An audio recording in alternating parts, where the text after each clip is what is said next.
Hello and welcome to DeepSource Next 21. This is our first ever conference after launching to the public in March 2019. You'll get to hear from our team about exciting new product launches and all that's new in DeepSource. We also have a lineup of some fantastic speakers from the developer tools ecosystem. You can listen to them in the Fireside chats and panels. Finally, our team members are here, and you can drop into the live office hours and chat with them one-on-one. We have a great conference planned for you, and we are glad that you're here.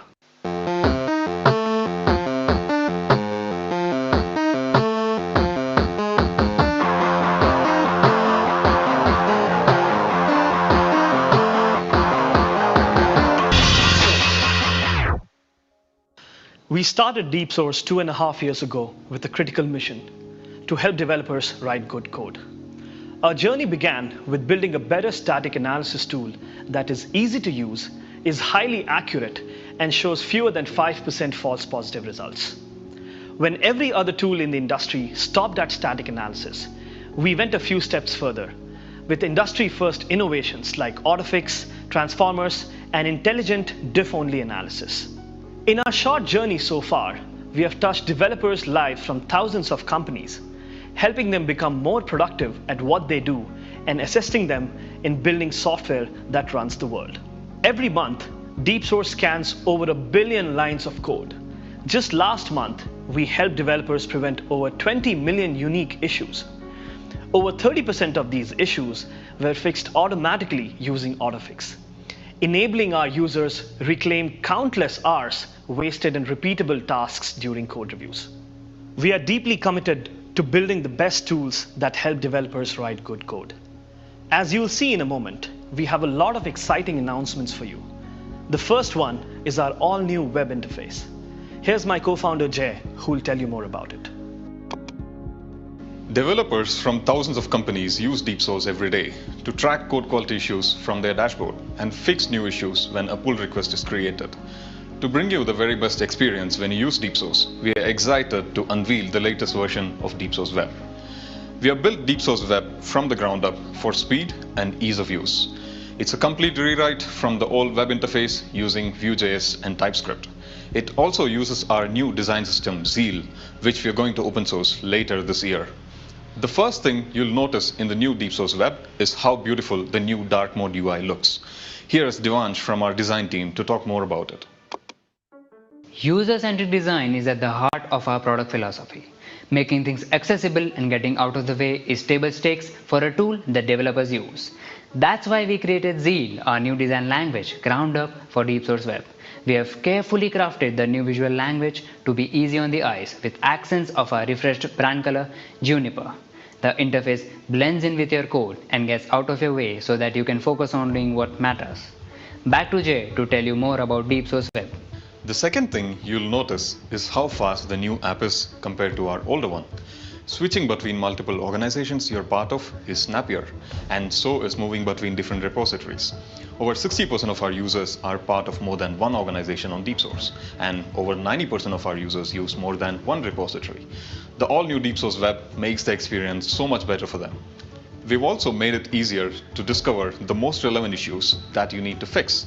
For instance, the Issues tab now features better filtering options based on categories and analyzers.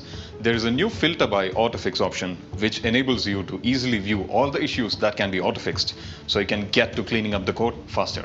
Descriptions are now more prominent in the dashboard when you're looking at all the occurrences of a particular issue.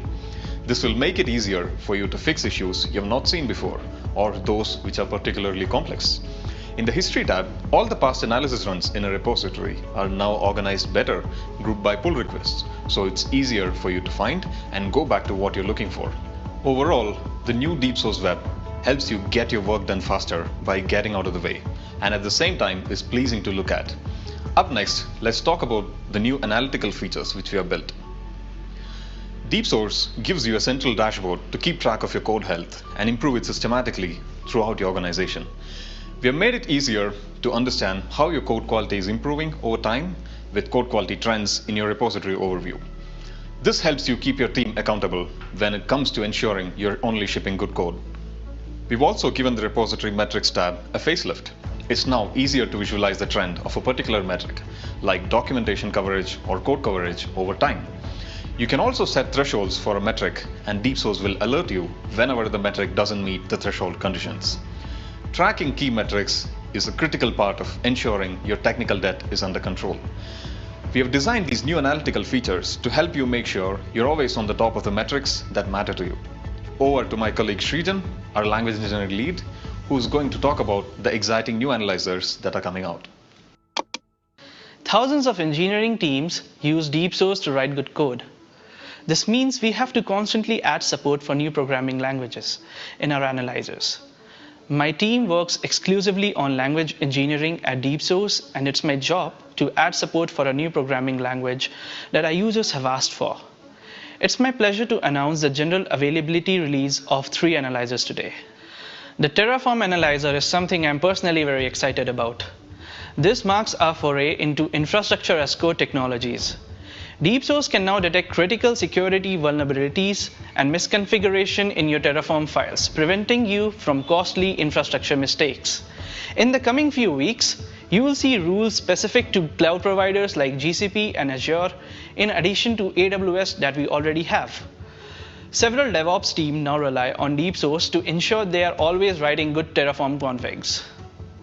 Another analyzer that we are excited about is Shell. Shell scripts make up a lot of critical infrastructure for most engineering teams. With the all-new Shell analyzer, you can now ensure quality and security of your Shell scripts too, in all DeepSource goodness. Finally, we are pleased to announce that DeepSource now covers 100% of OWASP top 10 security recommendations in our Python, Go, JavaScript, and Ruby analyzers. This is a huge step in the direction of making DeepSource a comprehensive solution for the DevOps and the emerging DevSecOps function in addition to the engineering teams. We have shifted source code security compliance to the leftmost part of the software development, where it is the easiest and the least expensive to prevent potential security vulnerabilities. We are super excited about all these new security capabilities, and we can't wait for your team to get your hands on it. Up next, here's my colleague Shaurya, who's going to talk about our all-new machine learning-based relevance engine. Detecting the most relevant issues in your code and helping you avoid technical debt is the prime directive for us at DeepSource. But the results of static analysis tools generally are too noisy and contain a large number of false positives. To tackle that, we have built additional processing capabilities in our analysis pipeline that weed out noise and show you results that are highly accurate, with fewer than 5% false positives. We have been obsessed with showing you the most relevant issues. And now we have taken it one step further. We are excited to announce the general availability of our machine learning based issue relevance engine. We call it Anton. Anton works in the background and learns from your team's behavior whenever you write code, which issues you always fix and which ones you almost always ignore. It uses this information to model your team's coding conventions, quantifying the implicit tribal knowledge of how you write good code. And then the next time when you make a pull request, it uses this model to predict which issues are the most important to you and prioritizes them for you to fix. We leverage machine learning to understand what good code means to you and constantly apply that understanding to show you results that you'd actually take action on. Anton is automatically enabled on all projects on DeepSource, and we are super excited for you to try the new experience. Thousands of engineering teams rely on DeepSource to write good code. We are committed to bringing you the very best of tools that automate everything that can be automated when you're writing and reviewing code. We are excited for you to try everything we have announced today. We have a couple of more big announcements at the end of the conference, but before that, we have a lovely conference planned for you. Fireside chats, panels, and workshops. Let's go.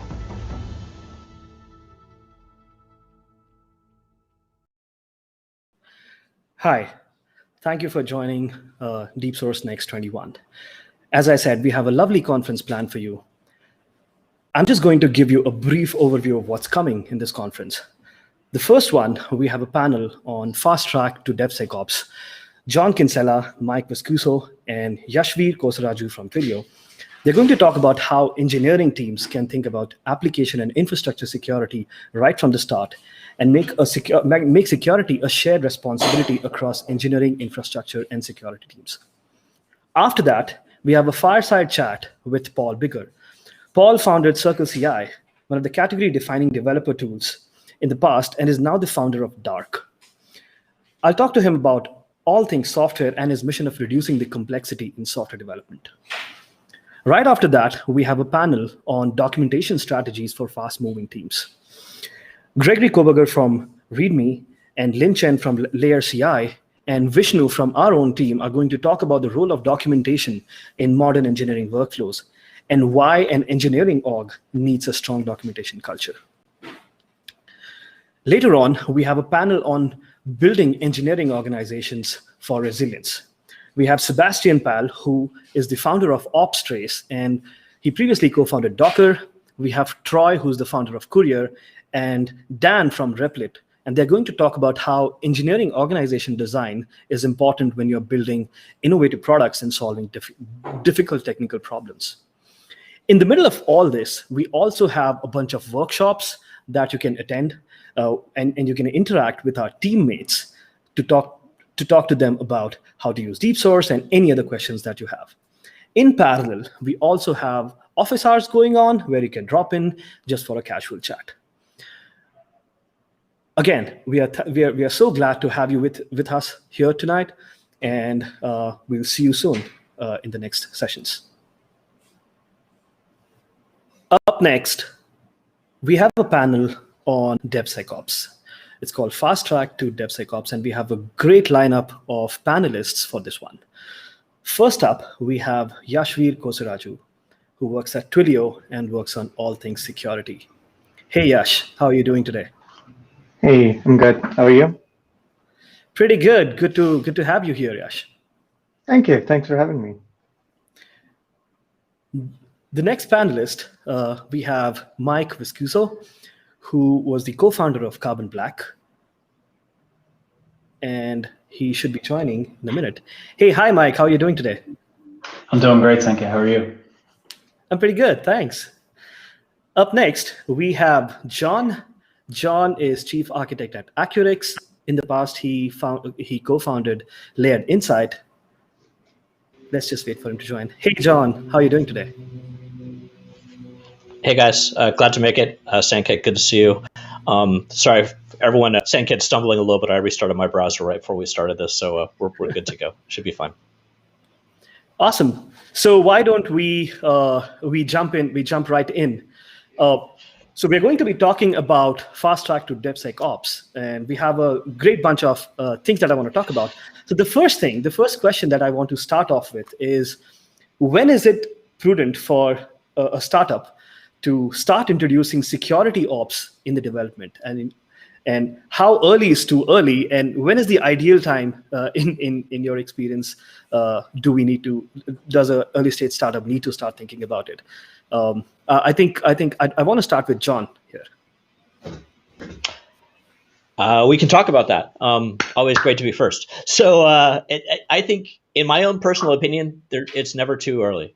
I think the question comes down to, what do you do about that, right? You can start thinking about it and start, I like thinking about architecture in general from a really early age in a startup. What are we building? What type of data are we going to be processing? How are we processing? What are the customers' needs going to be like? All these sort of really high level thoughts, not to actually start working on those things immediately, but to get you thinking about it. So, take those things I just mentioned and now bring security into it.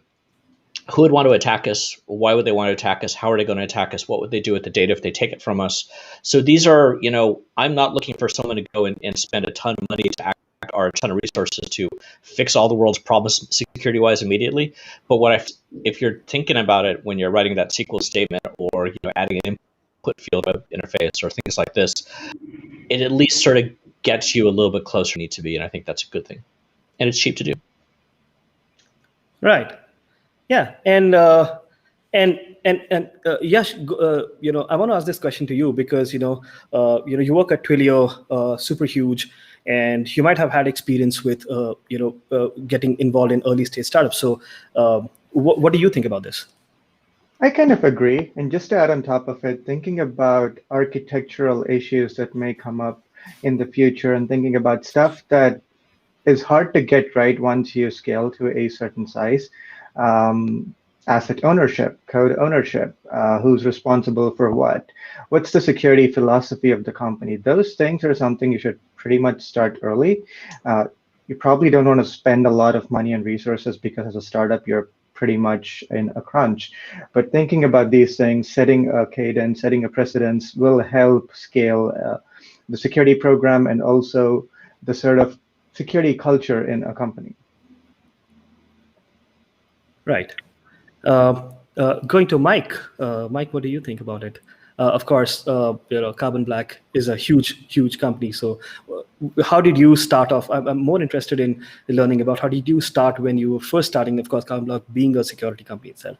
So what were some of the process when did you start introducing it? Yeah, it's a good question. At the risk of 3 security people telling engineers that they need to think about security and say, hey, you have to start doing it as soon as possible. I think both of the other people, John and Yash, actually said some things that were really important, which is good security at all levels is really just good hygiene. So if you're an engineer and you're like, okay, do I want to write raw SQL statements to access the database? No, you typically want to put an API in place in front of it. That's just good hygiene. Hey, do I want to manually sign all my code before it goes into production? No, I want to make that part of the CI/CD pipeline. That's just good hygiene. And so I think really at the early onset of any good development activity, you start to think of like, all right, we have more than one person touching this code base, even if you're an early stage startup. How are we going to interact to make sure that we're doing things with good hygiene and that we're all doing things similarly? And what you don't realize probably in that moment is that you're actually doing things that are benefiting you from a security perspective. So even if you're not specifically thinking about security, like, oh, I got to make sure that all this stuff is secure. If you're just having the conversation about what is good practice, what is good hygiene, what is the right way to do this, you're probably actually doing something that adheres to good security as well. So I would in fact think about it and I would focus on it, but I wouldn't get too upset about it if you're like, oh man, there's all these security things we're not doing. If you're doing good engineering hygiene, you're probably doing a lot of the things that you're going to need to do to have good security down the road, even if you're not specifically labeling them as security improvements. Right. And a follow-up question to that. So you said you don't necessarily need to do security explicitly. So what do you think are some of the lowest hanging fruits if for an early stage startup that does not have a lot of resources, maybe not a lot of engineering bandwidth? So in your recommendation, what would be some of the lowest hanging fruits that startups should still focus on in the early days? Yeah, so this is a great question because any number of us could give any number of low-hanging fruit. I think just to start off with a blanket statement is try to remove as many exceptions as you possibly can. So, hey, we need to modify this code. Oh, I could just go right onto prod and make that mod right there and reload. Just don't do that. Go through the CI/CD pipeline, create your CI/CD pipeline, follow the rules that you've established with your team every single time. That as soon as you start generating exceptions where it's like, well, we're going to assign this piece of code on our own just because we need to get this thing into production fast and we can't wait the 5 minutes. As soon as you start doing that, it becomes part of the culture. And then that culture is really the hard part to change. The tooling is not that hard to change. The culture is really hard to change. So I think as a blanket statement, then I'll let John and Yash specify some more tactical stuff if they want. But as a blanket statement, I think the big thing to focus on right out of the gate is just, hey, look, what are we going to do every single day, regardless of whether it's 2 o'clock in the morning or 2 o'clock in the afternoon? We're always going to do it this way, and that way we can rely on it. And then we can start to build that pipeline, that CI/CD pipeline with all of our other tooling that we need to make sure that we're doing it the right way and we're doing it consistently. But if you start to create these exceptions where you don't actually need to go through the CI/CD pipeline in order to get something into prod, or you have a group of people who can just modify configurations on the fly, you tend to run into a much bigger issue down the road. So I would focus first and foremost on making sure you reduce or completely eliminate, if possible, any of the exceptions to the rules that you build. Great. That's a great answer. I'm curious to hear from Yash. What do you think about the lowest hanging fruits that an early stage startup can still take care of? I'd say having minimal processes around things, right, versus having no process. And that kind of alludes to the exceptions as well. So if you have a process, then you know how you do certain things and what exceptions would be. So documenting that and making sure you stick to it, even though in the situation you would feel like, okay, let me just do this thing on the side, which will become the culture if you let it happen once. Right.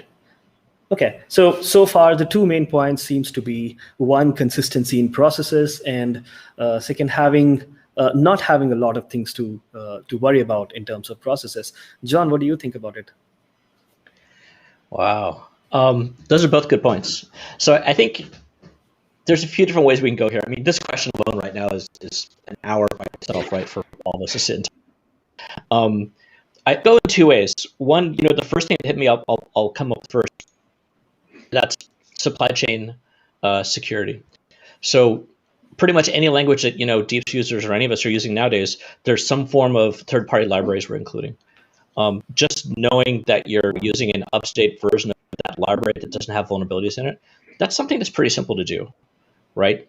There's all different tools we can have out there right now. DeepSource, I'm not going to mention competitors up here, but there's many ways it makes it very easy for us to figure out, are we using something that is has a known problem or not? And again, as Mike was saying, that should be part of a CI. The reason I'm not starting off with something like talking about that aspect of these things, we're seeing stats recently, 45% of the industry is not using automation in their build. So that's probably more the legacy enterprise companies than it is the people watching the stream in this talk. But still, that by itself, having the CI process can be a bit of a stumble for some folks to get over. So while that's something definitely needed, just the application you're day in, day out writing from a dev point of view, being able to actually think about what are you using, when's the last time you checked for of that library, and just sort of, I think that becomes part of that base from the previous question. If we're thinking about some of these initial concepts, I haven't said anything about security, right? I haven't actually talked about any type of testing or stuff, right? It's still really basic concepts a developer can do in their own environment. And I think that can help quite a lot. Right. That makes sense. It's a nice segue to talk about something else. So there have been, I have been reading about offensive strategies in shifting to SecOps, right? So when a team starts to build a security team, when a team starts becoming, sufficiently large enough to have a separate security team, then a lot of people talk about, hey, how do we build an offensive strategy in SecOps? So if I'm a early stage startup and I'm reaching that threshold that, okay, now we can have a full-fledged security team, how do I start doing that? Like, what are the first things that we can do to start moving from not having security to having security as a primary part of our strategy? Mike, do you want to take this? Sure. I'll start us off. How about that, Sankit? And then John, when you're back on, I'd love to hear more about the 44 or 45% that haven't implemented CI. My premise on that, by the way, is that that's actually way harder. So having a CI/CD pipeline is one of those things where it may sound like it's too hard to get started, but once you have one and once you rely on one, you realize that it's actually way easier. It's way easier if you have that pipeline than if you don't. And spending the several days, if it takes that long to get it in place, even if you're not fully utilizing it, will only make your life easier. So I'd be interested just to hear the follow-up on that, John. In terms of the having a full security team and a full security team that's actually participating in the application security process, and what can you do? John already mentioned a few things about knowing the composition, so to speak, of your source code, and do they have any vulnerabilities? I'll go back and on my hygiene point and basically just say, hey, your legal team's going to want to know what libraries you're using, just in terms of licensing restrictions. You should in fact know what libraries you're importing, because if it comes out that that's a restricted license and you need to pay for it, that could end your company. So yes, security wants it for vulnerability reasons, but there's also a lot of other reasons why you want to know what is in your source code that you're building. So again, I'll go back to that hygiene point. I think one of the first things that you can do is actually, it's a really interesting thing. I may be a little counterculture on this front, but what you do is actually less important than how you do it. And so we've seen statistics that say that the relationship between IT and security, in this case, ops and security, is actually a negative relationship over 3/4 of the time. And I think everyone who's ever been in an ops world will say, yeah, we hate security. And anyone who's been in security would say, like, those engineers don't know what they're doing. I think the first thing you got to do when you have a full security team is develop that empathy between the operations team, the engineering team, the security team, and actually say, like, hey, we're all here trying to do something positive for the company.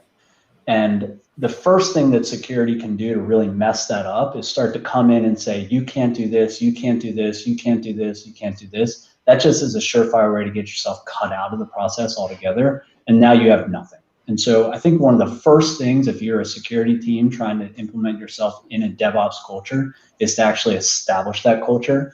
That's a culture of empathy, that all three parties are trying to accomplish the same thing.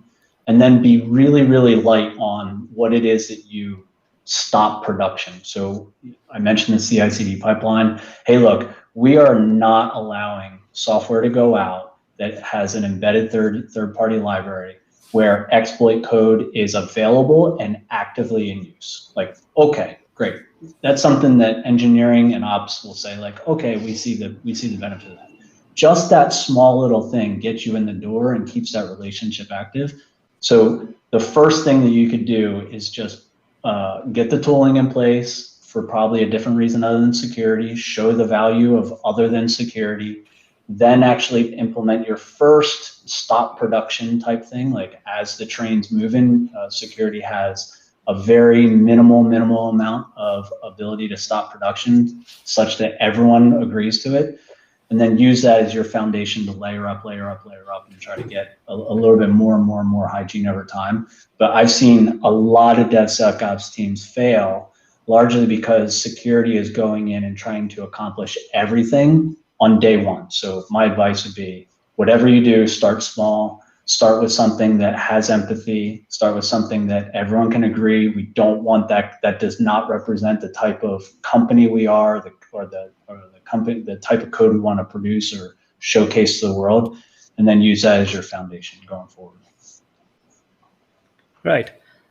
Starting small and having empathy. I think that's a great point, Mike. And I want to hear what Yash has to say about this. But I have an addendum to that question.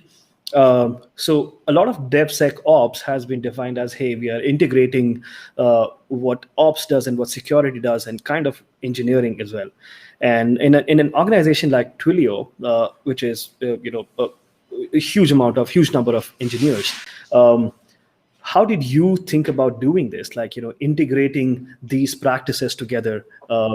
Yash, what has been your experience? So that's like an addendum to the earlier question that, how can a small team get started when they're looking at building their security? Yeah. Cool. So I'll take the first part of it. Things to think about, or how you can start off with. I'd say also go on a roadshow of like what you're trying to do. You don't want to be the person who on day one says you cannot do this. So you build relations, but you also need to make sure that the people that you're working with know what you're trying to accomplish and what the end goal is. You could go to your ops and say, hey, can you please put in tool X into the CI/CD pipeline? But be also sure to tell them what that tool does, what that gives the company, and what that ops person is actually achieving by utilizing their precious time in helping you do something that you want to do. So that kind of visibility slash roadshow slash training, almost, you want to say, would go a long way in making sure that people understand what you're doing and why you're doing. Coming to your second question, it also helps with scale, right? There are two kinds of security practices. One where security comes at the end and does their activities and goes to engineering and says fix it, but that doesn't scale at all. In DevSecOps, you want to make sure that you don't even hit production when there are vulnerabilities or bad practices in code. So for us, it was always the matter of scale. How do we move fast? How do we stop vulnerabilities from hitting production or stage or dev even? Almost think of placing guardrails and allowing R&D or engineers to move super fast. That was sort of our motivation to sort of start putting in all of our tooling in the CI/CD, making sure the false positive rate is as minimal, and we are very, very cautious in what things we block with and what we warn with. Right. Okay. I think that's a great answer. And I think one of the overall themes that I can sense here is having empathy towards the rest of the team. Between the teams, if a security team is how the security team is interacting with the rest of the engineering team, and not blocking things right away, and having that kind of understanding. So that's a great answer there. So and final question. So when we say fast tracking DevSecOps, and there is a lot of a lot of people have been talking about it, like DevSecOps is like the new thing that people are jumping on, right? So it's like a very abstract question, but what does that mean? I mean, what does that mean to you when we say, hey, we want to implement DevSecOps now? So systematically, in a very simple term, what does that mean to you? Like, John, I want to hear from you. So I'm going to take that and I'm going to wrap something from both what Yash and Mike were saying together, which I think is a really, really core part which actually answers that question, which is, so first, off your previous question, and I still have to go back to CI/CD. Let's see how I pull this off. But with this previous question, the way you phrased it, I was going to make a joke around, talk about offensiveness in DevSecOps. If I walk into a developer group and say, "Hi, I'm from security. I'm here to help," we're off to a really bad start, right? That's unfortunately, with that on, my people don't have a very good, very positive image around a lot of companies. And to go a little bit further on that and sort of bring these things together, there was a blog post about 2-3 months ago over at segment.io talking about taking one of his security people, it might have been himself, and embedding them into the developer side of the house. Talk about building empathy. How can you actually go on the other side and actually, learn how to code, learn what those pull models look like, doing code reviews, checking in code, actually seeing your bug fixes getting into production, and understanding pressure that particular person is on, and then security comes to them and says, hey, I need your help.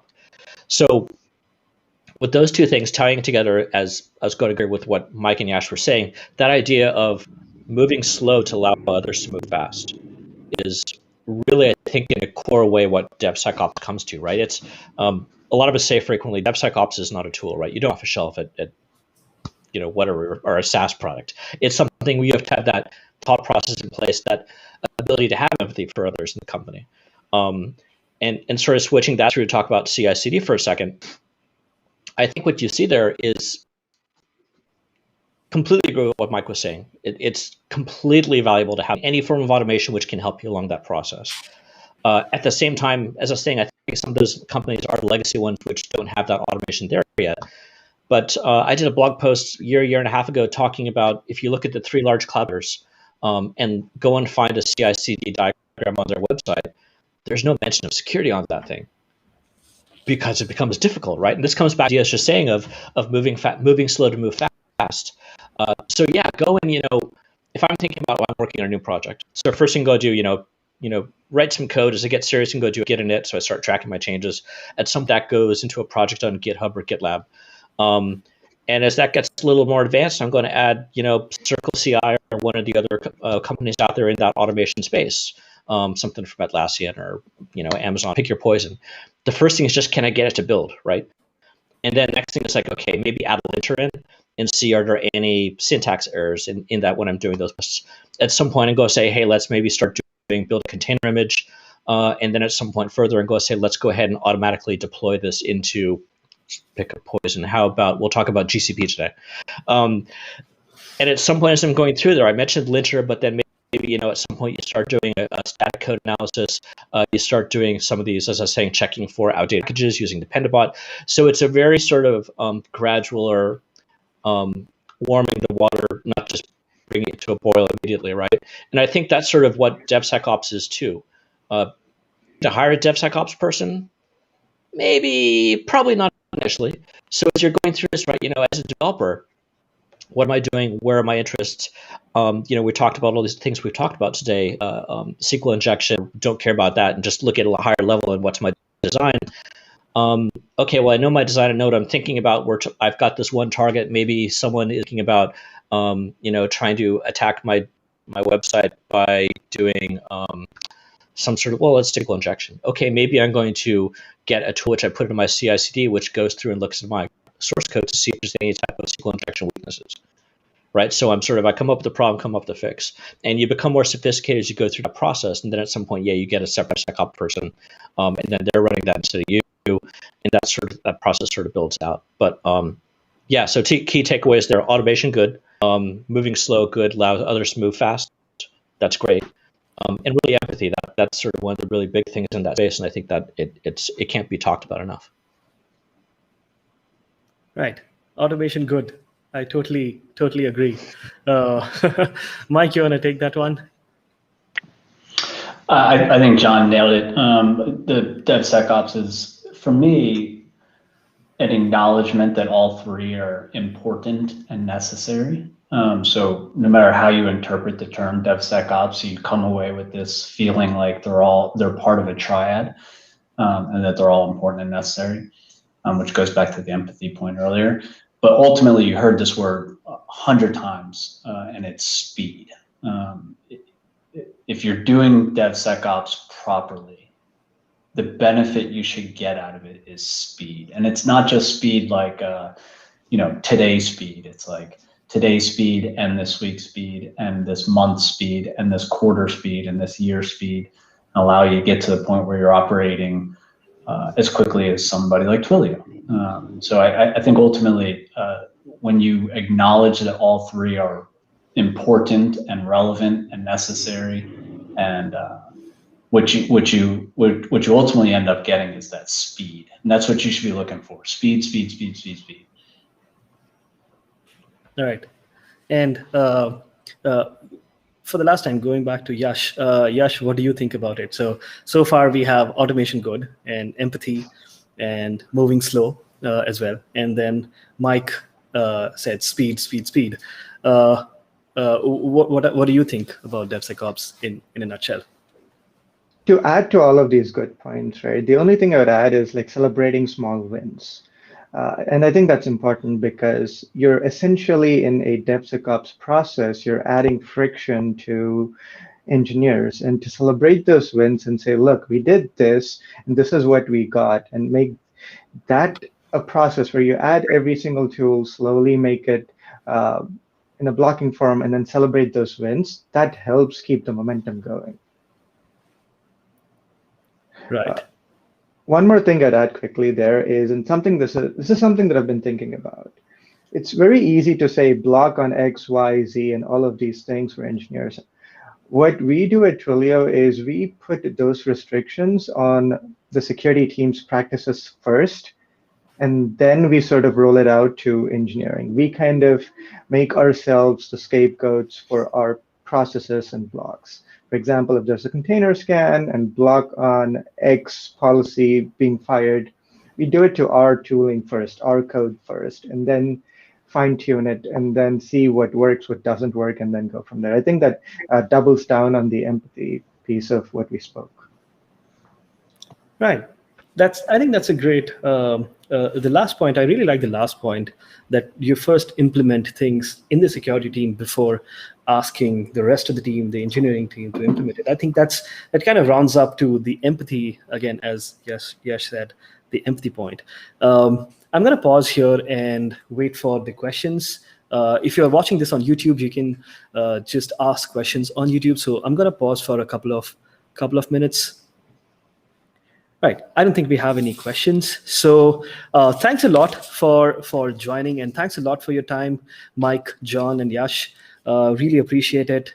To our viewers, I'll be back with Paul Biggar from Dark, and I'll be back with a Fireside Chat. See you soon.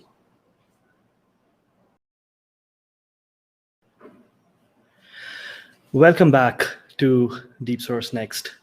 I have Paul with us today. Hey, Paul, how are you doing? Welcome to DeepSource Next. Thank you so much. Happy to be here.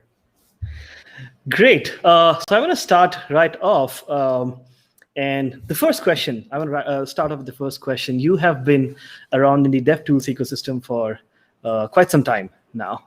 How have you seen it change in the past years of when you started and now that you're on your second DevTools startup? Second DevTools, yeah. I've been sort of like through a couple of generations of it. I sort of think of GitHub and Heroku as that first generation of like cloud DevTools startup, and maybe Circle CI, which is my company, in sort of the second generation. And I was able to track a third generation. And then it just like completely lost track. It's blown up, and there's so many DevTools companies, and the space has sort of started to overlap with things that were adjacent to it before. So ops, for example, and your last talk about like DevSecOps, it's like all these things are overlapping, and it's sort of expanded massively. You just see so many companies who are doing so many things that you might have regarded as like a tool or a library at some point to become a full-fledged startup. And often they're able to do much more than they would have been able to as a tool as a result. So it's kind of combination interesting and overwhelming. Right. Yeah. I mean, of course, I mean, the last point that you said, a lot of, there have been a lot of startups that started off not as, starting as a startup, but as a tool. Are there any specific examples in terms of from the open source community that you think that come to your mind? I think Gatsby is sort of a good example of it. Those are, it's something which started as a generator of static pages, and over time they founded a company, and then it became sort of that plus Netlify sort of idea, but all with all very like specifically designed for the Gatsby stack, and all that was only possible because of the explosion of Jamstack, and all of that was something presumably led up to that. I don't remember the exact sequence, but like that's the sort of explosion where there used to be kind of dev tools. Now there's niches within dev tools and even niches within niches. Right. Yeah. And I kind of like the concept of the way that you explained it, and now that I think about it, generations of dev tools. And I think there is a very concrete line. There's a very significant difference between these two or three generations that you talked about, like what GitHub is and what Circle CI is, and what today's DevTools startups are, right? Like there's a very significant difference, and I think not just in terms of what they do, what the tooling is, but I think also in terms of how they reach out to developers. I think there is a community first approach that probably wasn't there in the previous generations. What do you think about that? Well, I think maybe the most important thing is that it used to be much easier. So when Circle CI started, people were just dying for CI, and so much so that there was 5 or 6 competitors at the exact same time, and like 50 competitors over sort of the life of the product. But it was just like you need CI. Here's CI. Let's sign up to do it. And I think it reflects the sort of how things went in the just when the internet started taking off. With Google sort of got to take over the search engine thing. Facebook became the social network, and then once you had those big spaces taken, everything else had to be a niche of that. Like Twitter is like a variation of Facebook, Snapchat is a variation, et cetera, et cetera. And so you see the same sort of thing. Like when GitHub and Heroku started in 2008 or something, it was around the time of this explosion. The internet came to DevTools. Mostly for the first time. There wasn't really much internet or cloudification or SaaSification of DevTools before that. And so those companies took the very big thing. So like Heroku, got the platform as a service thing almost entirely to its own. GitHub became the VCS thing. Second generation, the smaller pies for like CI and related things. And so you go 4 generations on, and you've got things like Dependabot. Like dependency management as a service, security as a service, linting as a service, and those are kind of like small niches, and they're interesting. But if you want to build something like very big, you have to start sort of rethinking what almost where the battle lines are, and a big part of that is going to be the community that you're able to draw in, and the sort of it's not just you set up your shop and people arrive. Now you have to really work for it, and you have to build distribution yourself to be able to get to the same sort of size and the same sort of following. And like community is like the center of that in the current generation. It used to be you just wrote a couple of blog posts and then people had heard of you, and now they used you. And it's not so easy anymore. Right. Yeah. I think building a community kind of becomes like, even if you're building, building an open source project seriously, I think building a community becomes a very vital part of maybe marketing, I don't know, the early GTM, so as to speak, for even an open source project. So yeah, that makes sense. I'm going to talk a little about dark now, and it's a very interesting concept. And I was very, kind of impressed with the mission statement, like making coding 100x easier, right? And that's super exciting to me. Also because at DeepSource, our mission is to help developers write good code.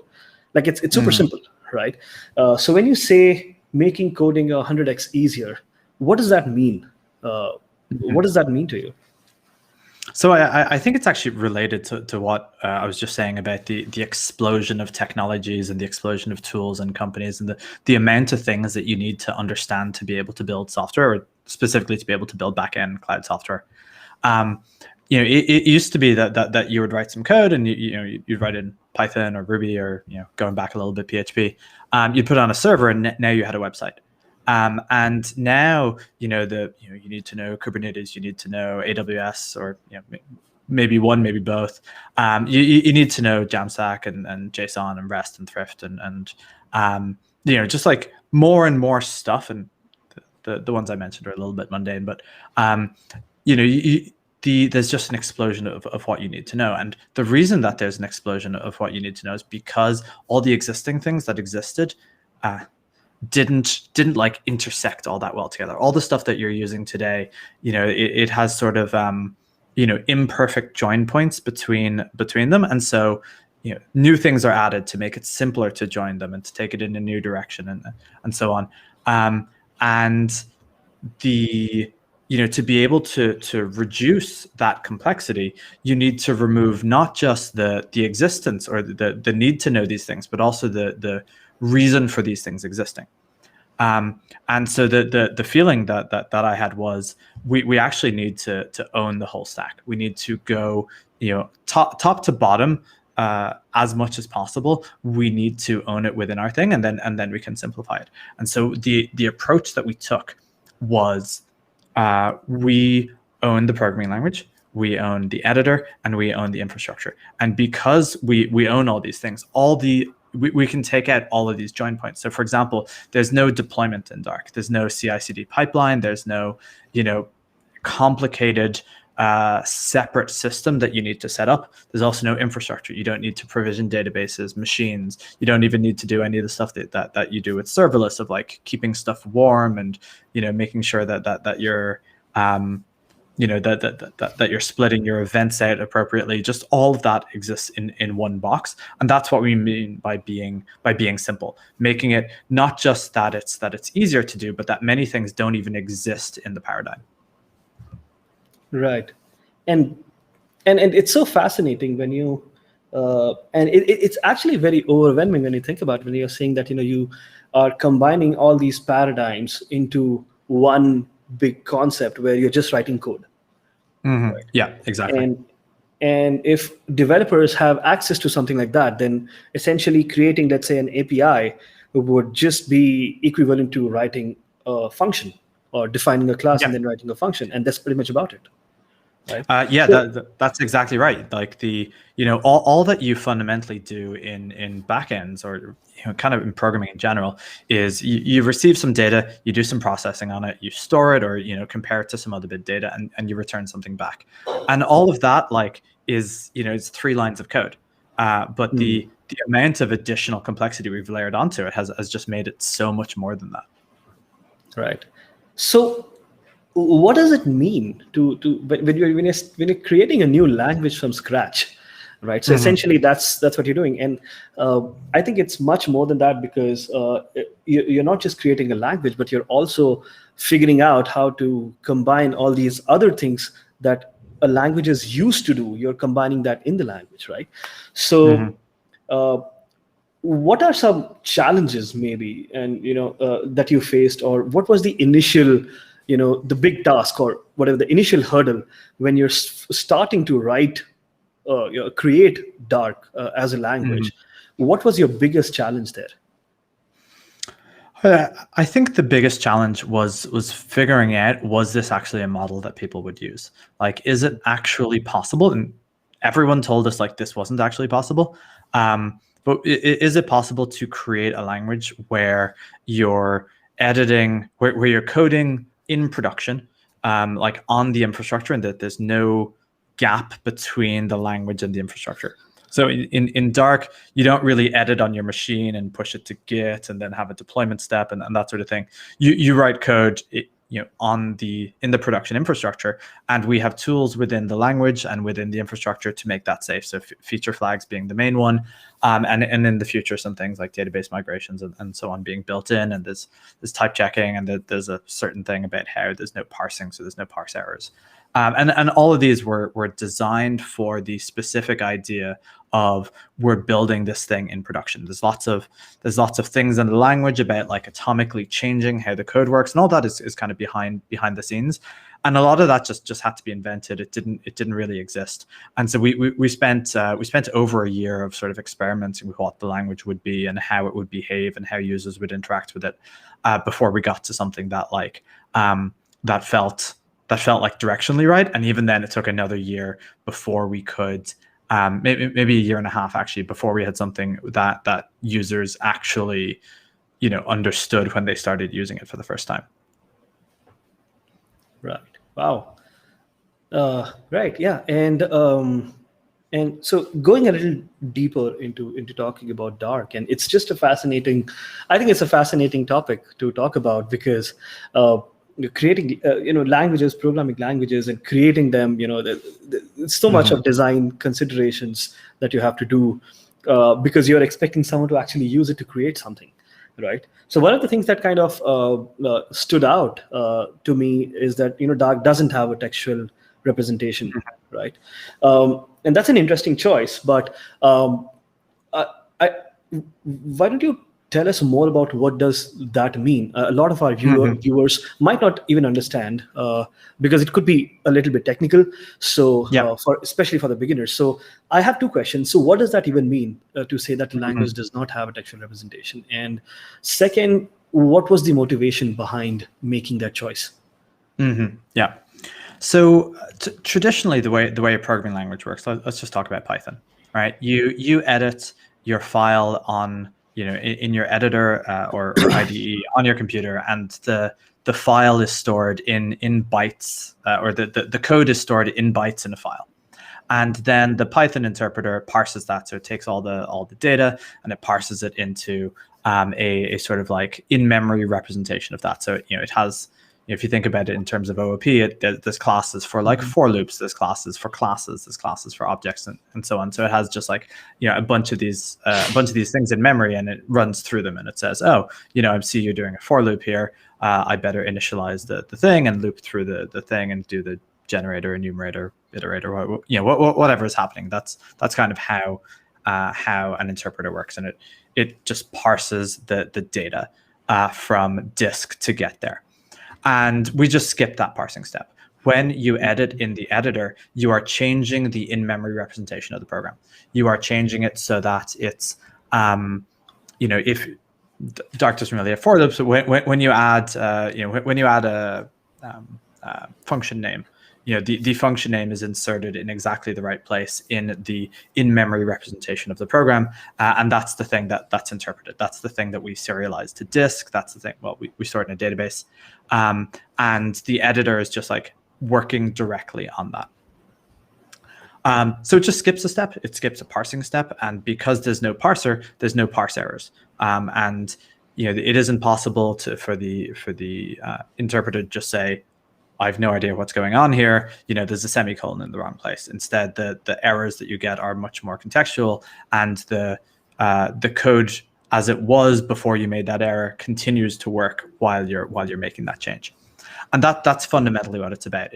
For us, it's not an all or nothing approach. You're editing this thing live, and so we need to keep everything working as you're making the changes. And it's sort of like it's all about how do we build code that is in some sense in production, and breaking down the barrier so that you don't need to do a deployment step, and you don't need to do a big testing and packaging and all that sort of thing that you do in the existing world. And the fact that the language is not just pure text is an essential part of that. Right.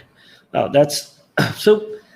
So naturally, a natural segue to this question would be, then when you look at users adopting this, right, and developers, have been writing code that is textual, right? Mm-hmm. So when you made this choice, did you consider the difficulty, if at all, that or it could be counterintuitive for developers, right? Because people have been writing code in their IDEs, they've been using Git for version control. Mm-hmm. So how does that fit in to to Dark here? Yeah, well, you're totally right. It is counterintuitive, and that's actually what we spent the 18 months or the 3 years sort of working on. We had different models of input that felt so alien to users or to developers that they thought they would never use this, and they were right. They were difficult. And what we ended up doing was we started with a graph version of the language. So there were sort of nodes and edges, and nodes represented functions, edges represented the argument to those functions, and it was all very clever and not particularly usable. And we backed away from that, and we built something that's much more, it looks and feels a little bit like code, but the text editing on it felt very like inputting a form. You'd tab between boxes and you'd fill in the code in boxes, and there'd be more or less boxes. And it sort of made sense, but it felt very like counterintuitive to people who are used to coding. And so the final version, and this is the one that really stuck, we call this the fluid editor. And it's basically just like people typing, you type actual code. And if you type the same characters that you see on the screen, you will get that code. And it just looks a lot like something else, but it is still, it's still not parsed. It's still the underlying representation that you're editing. And it wasn't until we got it that close to what people are used to doing with, while maintaining the majority of the advantages of doing it the other way, that we actually got people to like using it. And even, very experienced programmers were just, their minds were boggled by the old system. They just couldn't use them. Absolutely. It must be fascinating to create a language from scratch. I mean, it's I think it's one of the things that you have to do as a developers. Like all of us. I think it's easy when you copy other languages. So the thing that I knew already going into the language was that it had to be an immutable language, so like Clojure or Haskell, and that it had to be based on the sort of like functional paradigm, because that's the way that that is, to my mind, the easiest way to reason about programs. And so there was a couple of languages in that paradigm that we were able to copy from. Elm, in particular, was an influence. And I think that just like made it makes it easier when you know that you're just doing the same as something else that already exists with, some variations. At least you have a basis for it. And then the innovation that you need to do on top of that is to support what's particular about your system, which in our case is this liveness, rather than to support, rather than like figuring out what your language is at all. Right. Okay.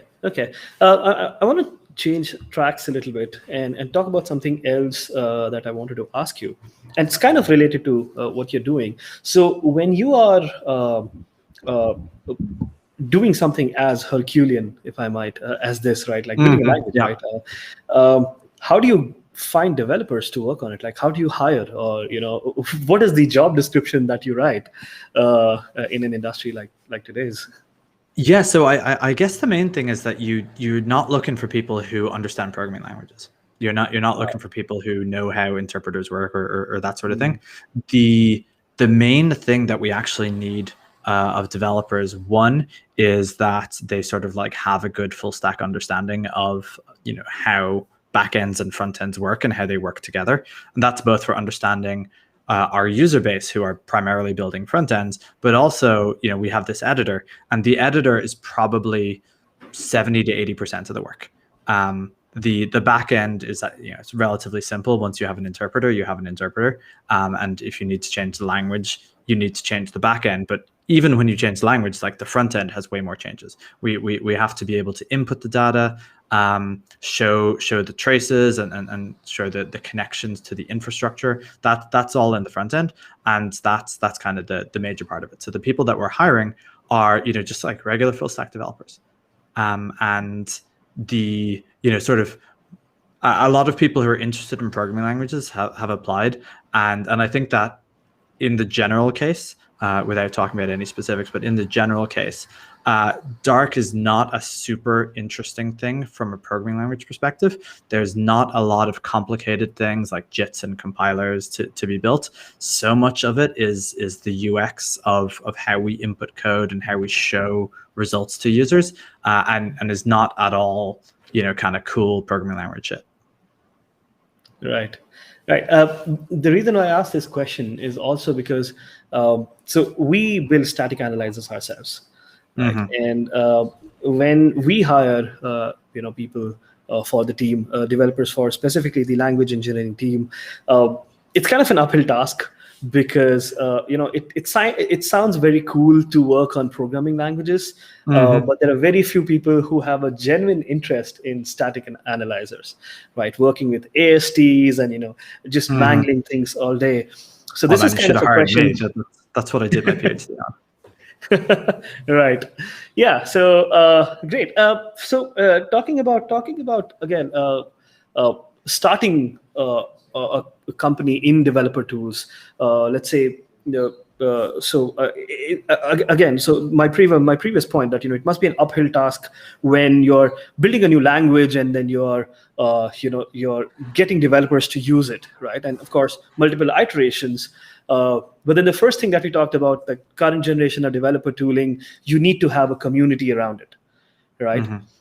So especially for open source developers, and these days a lot of creators, individual creators, who are building tremendously great open source software and then trying to figure out, hey, how can we make it? How can you get a product out of it, right? So what do you think someone like that should do when they want to eventually maybe transition it into being a product or maybe being a serious project? How do you build your first audience to start with? Well, that's an interesting question. The kind of one of the fundamental questions if you're going to turn your project into a company, or into a serious open source community, is to know from the start what it is that the value that you're providing, because there's a lot of open source projects that then want to become open source based products or open core products, and that really struggle to do that transition because the value that they want to provide, such as, for example, hosting, is not the value that the users want, because perhaps they would prefer AWS to do the hosting. And I think that they end up in this like really challenging world because they know they want to turn it into something bigger, but they didn't necessarily do that initially. They didn't initially design the thing to be bigger. And so it isn't always clear to them what value they can provide to their community by this bigger entity. And I think that that's kind of fundamentally the challenge when you're starting to make a community. You need to know, what is the value that you're bringing to that community in order to be able to pitch them. So for example, with Dark, a lot of the people who have been interested in Dark are people who are, super into programming languages or something along those lines, and who like maybe functional languages. But the value that we're really bringing is to people who are building front ends and who are building things that need APIs set up relatively easily. And there isn't a massive overlap there. There is some overlap, but it's not total. And we have really designed Dark to be something that was sort of paid or supported, sustained perhaps on a consumption basis, that we would host the ecosystem, and that would pay for the sustainability of the thing going down the line. And it isn't always clear to me that companies and projects and so on have are designing themselves around the sustainability of the value that they provide to their users. And I think that's the real challenge that people face. And especially when you have things where, the funding of the tool is paid for by this, sort of thing on the side, like as an example with Gatsby. If people start to use something that isn't Gatsby, then, how will Gatsby, or something that isn't Gatsby, the service to host Gatsby generated static sites, then how will Gatsby continue to evolve and grow if, for example, everyone else uses Netlify or something instead? And I think this is kind of what happened with Docker. They produced massive value. They didn't find a way to sustainably grow that value. And now the ecosystem is sort of under threat because Docker, the company, is not in a fantastic place. Right. Yeah. I mean, that is something that, the last one that you said, that is something that has happened with a lot of projects, right? Like a lot of projects who are like super critical, and, everyone sees that a lot of times, like some very critical project that is a dependency for a lot of other projects is now under threat because they haven't really figured out their sponsorship, or their problems with sponsorship, open source in general. And I think that's a larger debate. But quickly, what are your thoughts on that? I mean, that is something that I have personally been thinking about a lot in terms of open source. A lot of our critical infrastructure, and this is true for a lot of large companies, right? Like a lot of their critical infrastructure, it depends on one project that is being maintained by one person who's like a nomad, right? So open source incentivization is like a broader topic, but how do you think about on the other side? Like, I want to flip the question. Like, a lot of people have talked about open source incentivization, right? And that's a broader topic. I want to flip the question and talk about how a company, like how a for-profit company, right? How can they kind of mitigate that? Like, how can they de-risk themselves? And I think this is something that a lot of people don't talk about proactively. Like, how can they de-risk themselves from something like this happening? Right? Yeah, I mean, I think the question of how does an open source project thrive and how does a company de-risk it are fundamentally the same question. It's a question of how does your product or your tool become sustainable for users. And so Dark is not open source, but a lot of people have asked for Dark to be open source, and the reason that they're asking, for the most part, is because they're concerned that Dark might not be around in the future. And so if you go fully open source, then that theoretically offers some sort of solution to that. You could always run it yourself, although Dark is not a thing you could really run yourself. But theoretically, someone else could run it if the company shuts down. And so I think what you need to prove is sustainability. And I think that very young companies really struggle with this. When we started Circle CI, no one would give us their code. They would just be like, "Oh, we're not putting our code in the cloud." And I'm like, "Well, you're already putting GitHub. What's the difference?" It's like, "Well, GitHub is everyone else is using GitHub." And it wasn't until we started getting a bunch of big name logos on the site that everyone was like, "Okay." So the question just went away. People stopped asking that it was a problem. And I think it's going to be the same here. Nobody worries that AWS is going to shut down. Even though they don't have any of the code to run, their Lambda code or whatever it is, they couldn't replicate anything of AWS. But no one believes that AWS is going to shut down. No one believes that AWS is going to jack up the prices too significantly. But people don't know that about younger startups. And so you really have to look at people who are willing to, or like people's risk appetite. You're never going to achieve, a Fortune 500 building a critical thing on a 2-person startup. But what you will get is some people at a Fortune 500 building this side project that they just need to prototype and show it to someone, and then they're going to rebuild it themselves. And that's sort of like the stuff that you need to focus on, paying attention to people's risk appetites. There's a whole book about this, Crossing the Chasm, about how you need to get the early adopters before you get the late adopters or the late majority. And it's exactly the same for startups in the dev tool space. Build trust with the people who can use you now. Build a story around how they use you. So, for example, with Dark, we like that prototyping story. Dark is not a tool for prototyping, but if you build your thing on Dark and you have to rewrite it in Node, let's say for some reason, you'll probably be able to rebuild it in Node in like a couple of days, because you did all the prototyping in Dark, and that was much quicker. So you get the advantages, and the cost to move off or the risk that you're taking isn't so high. And eventually, we will grow big enough and have enough users that people will understand that they can safely do larger things, or that there's enough revenue coming in that they will feel that we're sustainable and we're not that big a risk. And that's how you move up the value chain. Right, that makes sense. I actually have another follow-up, and I think we have a couple of questions, and then we can get some audience questions as well. So if you're watching this live on YouTube, you can paste your questions in the chat box, and we'll get them to Paul.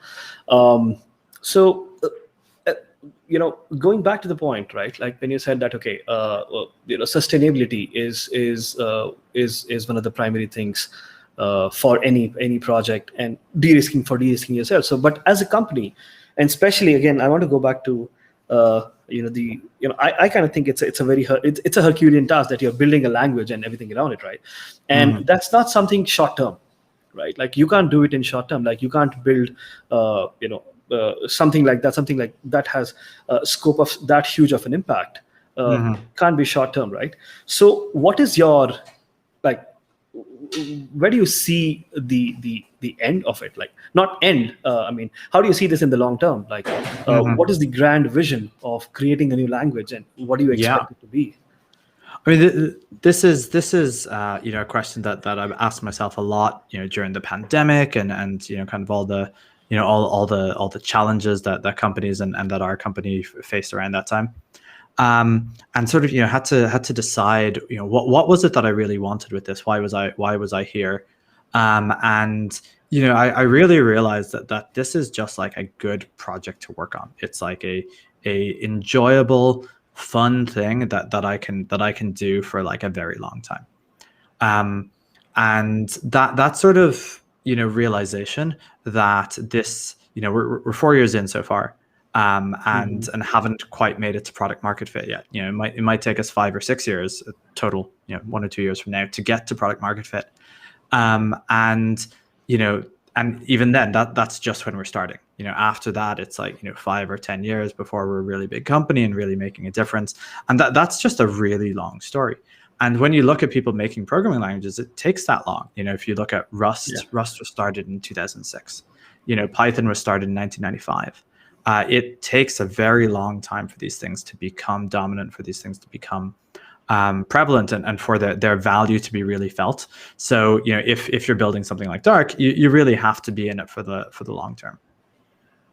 Right, of course. Yeah. And I guess I'm just saying that you have to accept that idea in order to be able to do that. Yeah, I think that also goes for a lot of developer tools, especially those that kind of become maybe the bedrock, or not even if not the bedrock, but deep down in your application stack. Like there is some library that is like super critical. Like I know a couple of say Python libraries that have become very critical and everyone depends on them. And then if someone goes and abandons it, then it becomes a problem. Right. So I think even as open source maintainers, and even if you're not building a company, it kind of becomes very important to think about, okay, what is going to happen to this in the long term? And I think that's one of the problems with this sort of like open source burnout that we're seeing. Like people talk a lot about funding for open source, but a lot of the time the people that created these were just interested in building cool projects or scratching their itches or doing something for one company that they worked at years ago and they no longer work at. And while funding is definitely a thing that needs to be discussed and needs to be brought to that, fundamentally, money doesn't really solve burnout. And you sort of, in the open source ecosystem where you have tens of thousands of people who are relying on this thing, and you never really agreed to that. You were just sort of building this thing. The burnout is going to be absolutely inevitable. And I think that's just something that we're going to see more and more. And the only way to avoid it is going to be making a sort of a sustainable path for project leaders to move out of their projects and to allow others to take over. But that's not necessarily a skill set that people have when they're building, a cool project for the first time. They're just like writing some code. Right. Yeah. And I think a lot of people don't don't specifically don't explicitly do that. Like as you said, like a lot of open source projects came out from someone scratching their own itch, and they didn't really when they're beginning to build this, they didn't really think of, okay, how far is this going to go? And there are so many examples of that, right? But I think and when the project starts getting more and more traction, I think maintainers, or even if not the maintainers, the core creator, but maybe the early team could start to think about it. That hey, okay, how is it going to be sustainable? So I mean, there's a good comparison to how companies function. When a startup grows big, it's not just the same people doing it again. They hire account managers and customer success people and partnership teams and that sort of thing. And they have a lot of people whose role is not writing code, but as open source projects grow, they tend not to have these roles, or if they do, they push the engineers or the programmers on the project into these roles. And there isn't a good history of open source projects involving people who have other skills, who have design skills, who have project management skills, who have marketing skills, and who have community skills. And maybe the only people who did a really good job here is Rust, but I really struggle to think of other projects that did kind of as well as that. Right. Yeah. Yeah. That makes sense. And we are coming up on our time. I have one question from our audience. How do you pitch Dark to developers? What's the Mhm. aha moment for developers who are using Dark for the first time? So when you sign up for Dark first time, there's a little tutorial that sort of takes you through it. And what it does is it just has you make a Hello World API. So you create an API handler, you type /hello, and you type the string hello world, and you make it a get handler, and that takes 10 seconds. And then you click a button and it opens that page live on the internet. It's an API it's a JSON API that returns hello world. But the whole thing is just like instant. There's no deployment, there's no setup, there's no installation of tools. That's like the first real sort of like mind-blowing thing where people are like, oh shit, we can do this quickly, we can do it without much fuss, we can do it without all this. And then the second one is when people start to build things a little more, and then everything is sort of immediate. You want to create a database, it's immediate to create a database, and you don't need to write SQL to use it or anything. And then there's live value. We call them live values, but they're conceptually the same as traces. In your editor, anytime you make a request to an API, the value of that request is available, and it's propagated throughout the whole code. So anytime your cursor is on a piece of code, you see the actual value of that expression, and it's sort of like this always-on debugger that you'd never had to set up, and you never had to write a printf or print statement for. You didn't have to set up logging or some logging service. And I think just that sort of like that immediacy and that liveness of understanding your program in a way that people really haven't been able to do in this sort of like separated thing. I think that's the real kind of aha moment, or maybe the two aha moments that people feel when they use Dark. Great. And last question before we wrap up here. How does someone write good code in Dark? Is there a static analysis tool that is there for Dark? How does someone write good code in Dark? I mean, it's interesting thinking about the relationship between statically typed functional languages and static analyzers, because they have a tendency not to have static analyzers. And I think that there's a couple of reasons for that. One is that the code is immutable, and there isn't like when you write a static analyzer for Java or C or Python, there's a lot happening in very many places, and it is difficult to know what can be happening. And the languages that are statically typed or more statically typed than Java, like Haskell or something, and that have a deep level of immutability, they don't need the traditional kind of static analyzers. But what you end up with instead is you have a lot of little tools that work on the AST and do like small little refactorings. And it's sort of like, on the one hand, the big static analysis, there isn't as much room for it. On the other hand, the small scale static analysis is something that, because the languages are so regular and so little happens, they're a lot more reusable and a lot easier to build, and people get a lot more bang for their buck by building small little refactoring tools. Right. Great. That was great, Paul. It was great talking to you, and thanks a lot for our audience for a couple of really interesting questions. Yeah, thanks, folks. That was really cool. And yeah, thanks for joining, Paul. We'll see you soon. Yeah, happy to be here. Thanks so much for having me. And to our audience, up next, we will be back in a short while with a panel on documentation strategies for fast-moving teams.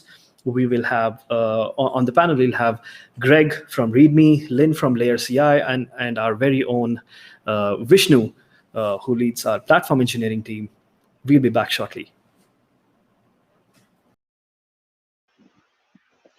Hello, everyone. This is me, Vishnu. I lead the engineering team at DeepSource. Great documentation can help you run your team run fast, make users love your product, and drive revenue to your product. And so for the next panel, I would like to invite Greg, founder of README, to the front call. Hi, Greg. Hey, everyone. And Lynn, co-founder of Layer CI. Hey, everyone. Just to start off with, what does documentation mean to you guys? Maybe we could start with Greg. Yeah, definitely. So there's a lot of different types of documentation, of course. We deal mostly with public documentation, specifically lots of different types of technical documentation, but APIs are a big one. But that being said, internally, we deal with a lot of documentation. I know Lynn definitely deals with a lot of internal documentation, both probably at the company, but also as a product. One thing I'll say, and I think, we'll see if Lynn agrees or not. For me, documentation doesn't necessarily mean paragraphs of text. And I think all too often when we think of documentation, we just think paragraphs of text and things written out. Whereas for me, I have a lot of different definitions of documentation. Anything that helps you understand how to use stuff, to me, is considered documentation. And I think of documentation a little bit differently. I don't think of it as like, similar to a manual you'd get with IKEA furniture, for example. I think, for a lot of times with technical stuff, documentation is the UI or the UX for interacting with something, especially an API where it's a black box and you can't actually like touch it or feel it or see it. The only real way you have of communicating with an API is sort of via the documentation. So those are some like little bits and pieces I think about documentation. Lynn, what about you? What do you think?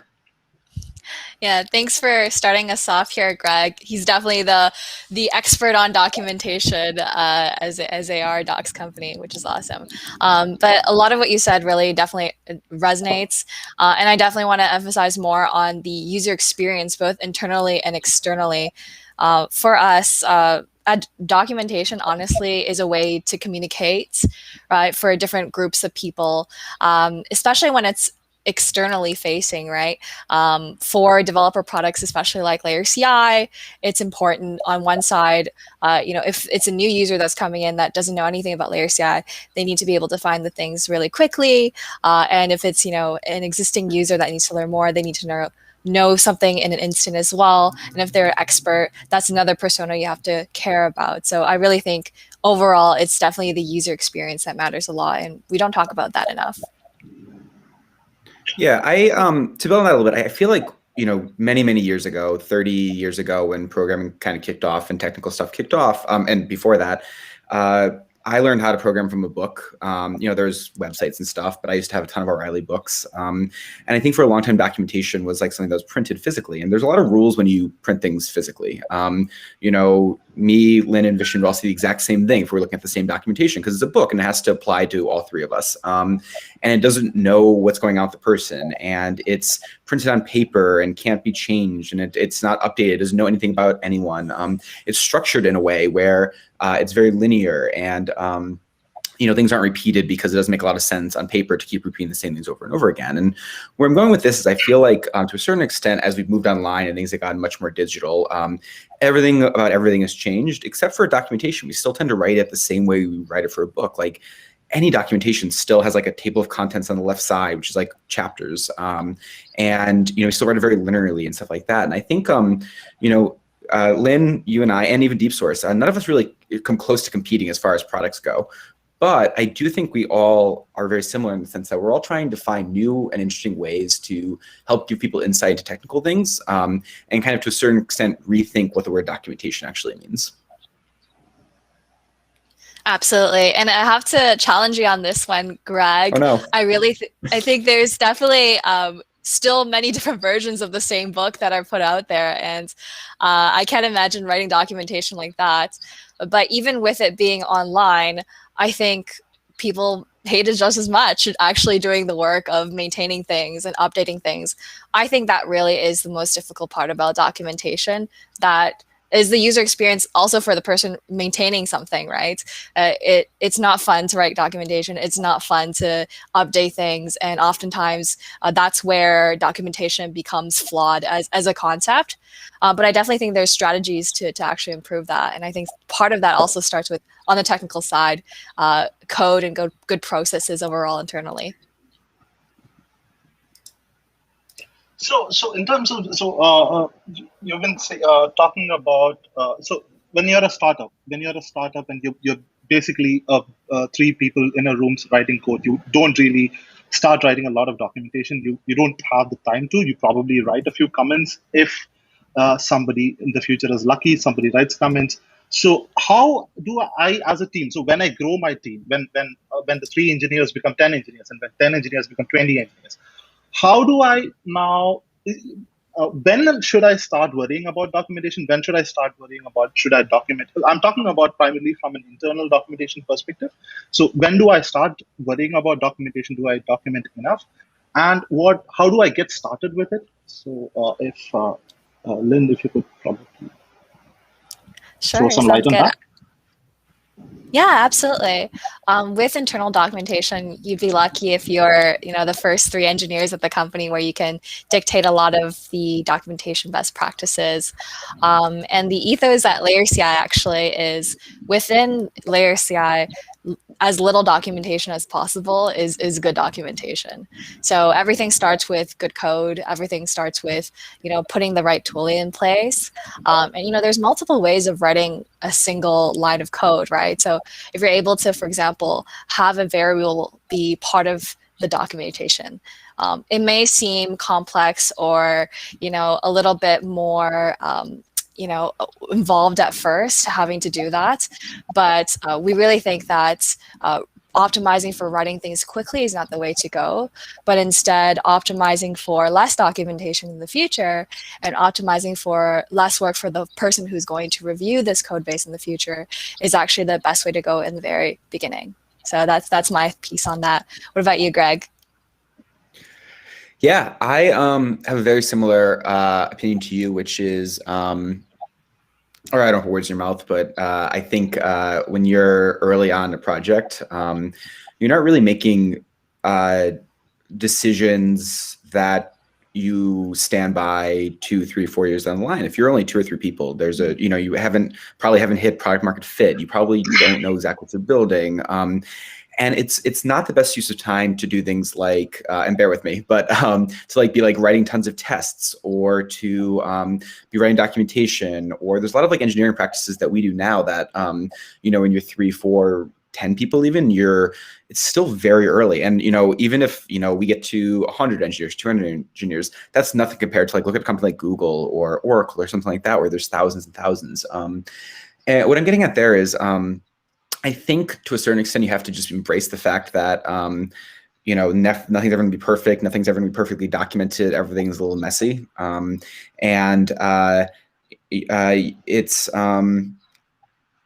don't think that I have one exception to that, which is I think getting started guides internally and externally are incredibly important. Agreed. I think that there's nothing worse than whether it be joining a new job and spending the first 2 days of your job trying to get Mongo or SQL set up or connected, and you can't figure it out, and you're begging people that that's really annoying.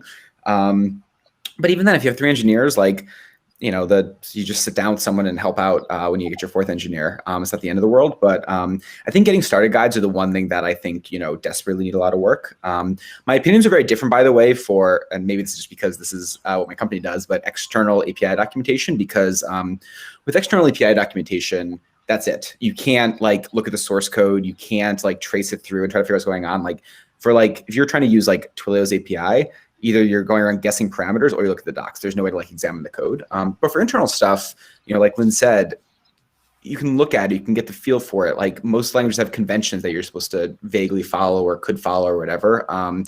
So I would love it if everyone did perfect documentation, but also I don't even know if I do believe that, because no one wants to read documentation either. I would, I know this is kind of going against the spirit of the conversation, but I would much prefer working at a company where there is this ethos of people are there to help and excited to help, and your coworkers and you feel very comfortable reaching out and you're not annoying them.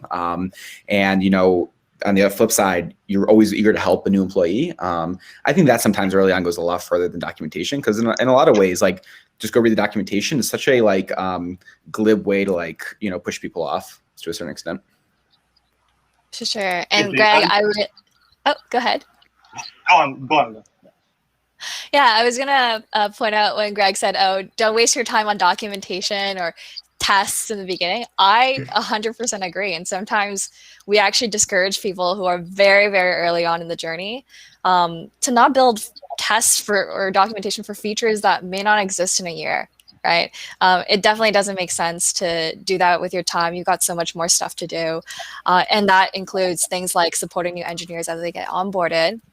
And our suggestion would be to have a very up-to-date README file or something like that, or have a Google Doc that tells you exactly what to do in terms of setting up the tech stack and for your first day of work, what you should be doing.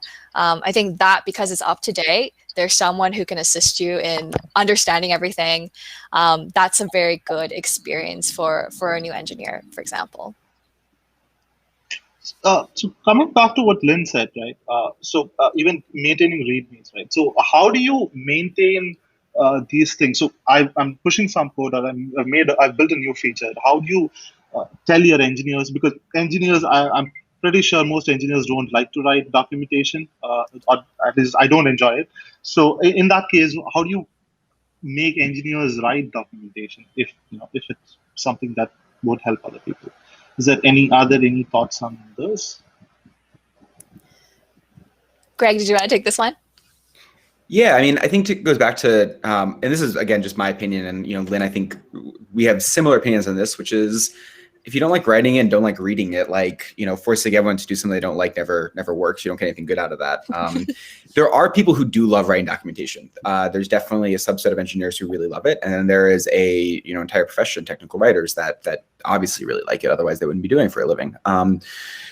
But a lot of times I think that you can get into this point where there's just too much documentation. People are just writing too much, and then you can't find it anyway. I've always kind of found, and I don't know, Lynn, if you agree with this, that searching on Slack tends to be better than, or looking at GitHub issues, or just looking at code commits. That tends to be, we're really lucky where we have this, we have tons of different tools, and there's no one tool is going to fix this. But GitHub commit, or sorry, Git commits or whatever you use, but Git commits are insanely valuable, and Git blame is one of the most insanely valuable things. You can kind of be a little bit of a detective and stuff. And let's say you didn't do that. Let's say you told every single engineer they had to document every change they made. You just have paragraphs. You had pages and pages and pages of text, which is kind of useless.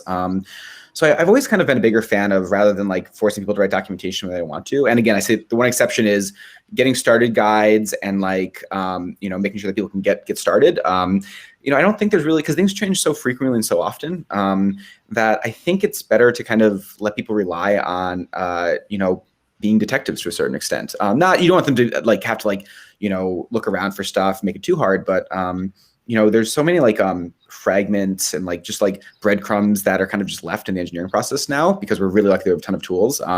Pull requests. If you want to know something's done, you look at a Git blame. That brings you back to a request, or to a Git commit. Then you look at the pull request that was associated with it. You see all the comments, and that right there is the documentation to a certain extent. And I can't really imagine anyone sitting down and writing a better documentation than their real time, what's actually going on, being able to rewind and see what people are thinking. Lynn, do you agree, disagree? What are your thoughts on that? Yeah, I generally agree with that as well.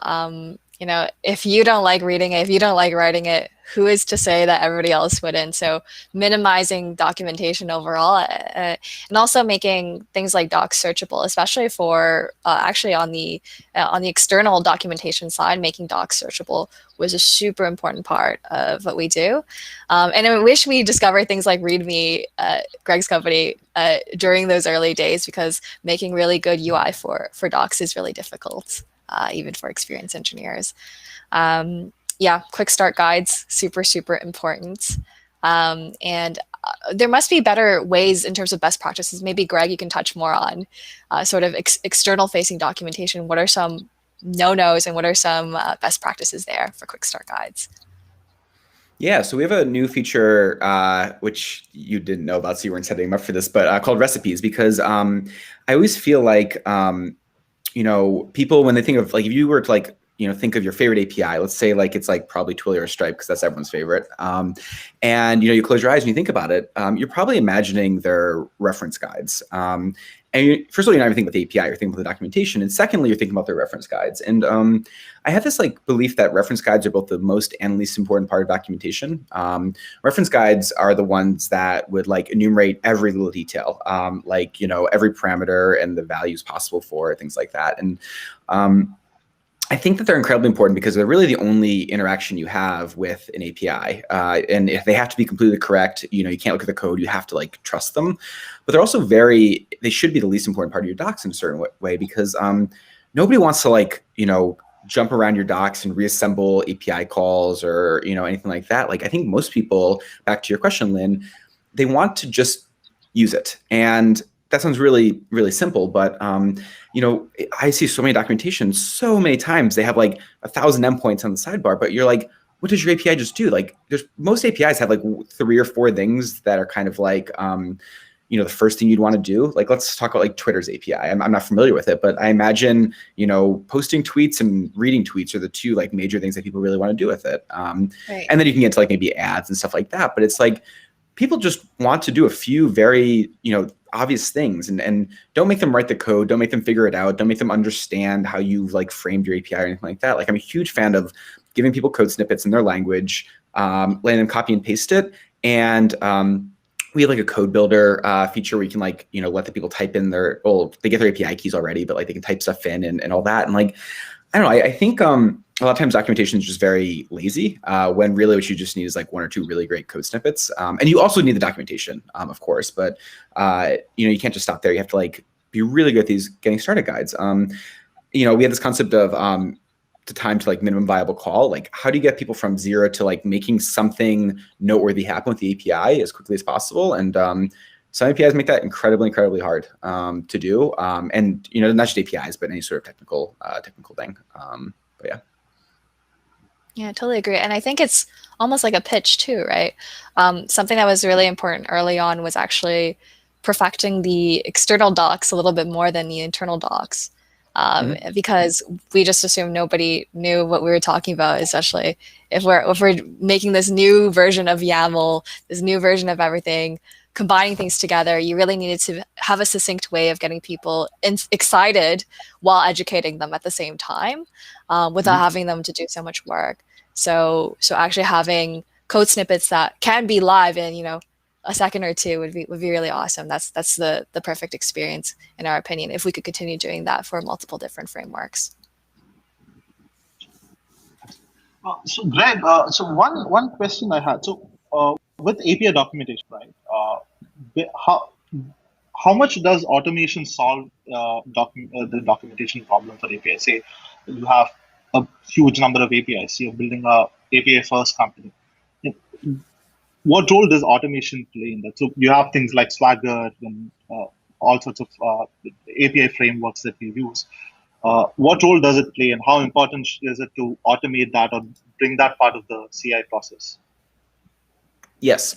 So I think there's 2 ways that I'd frame automation in this situation. The first is the automation on the side of the person creating the OAS file, and then there's automation on our side. I think developers are very excited about automation always, and there's good and there's bad things about automation. The nice thing about automation is you can kind of like set up rules and make sure it's consistent, make sure it's updated, things like that. That's great about automation.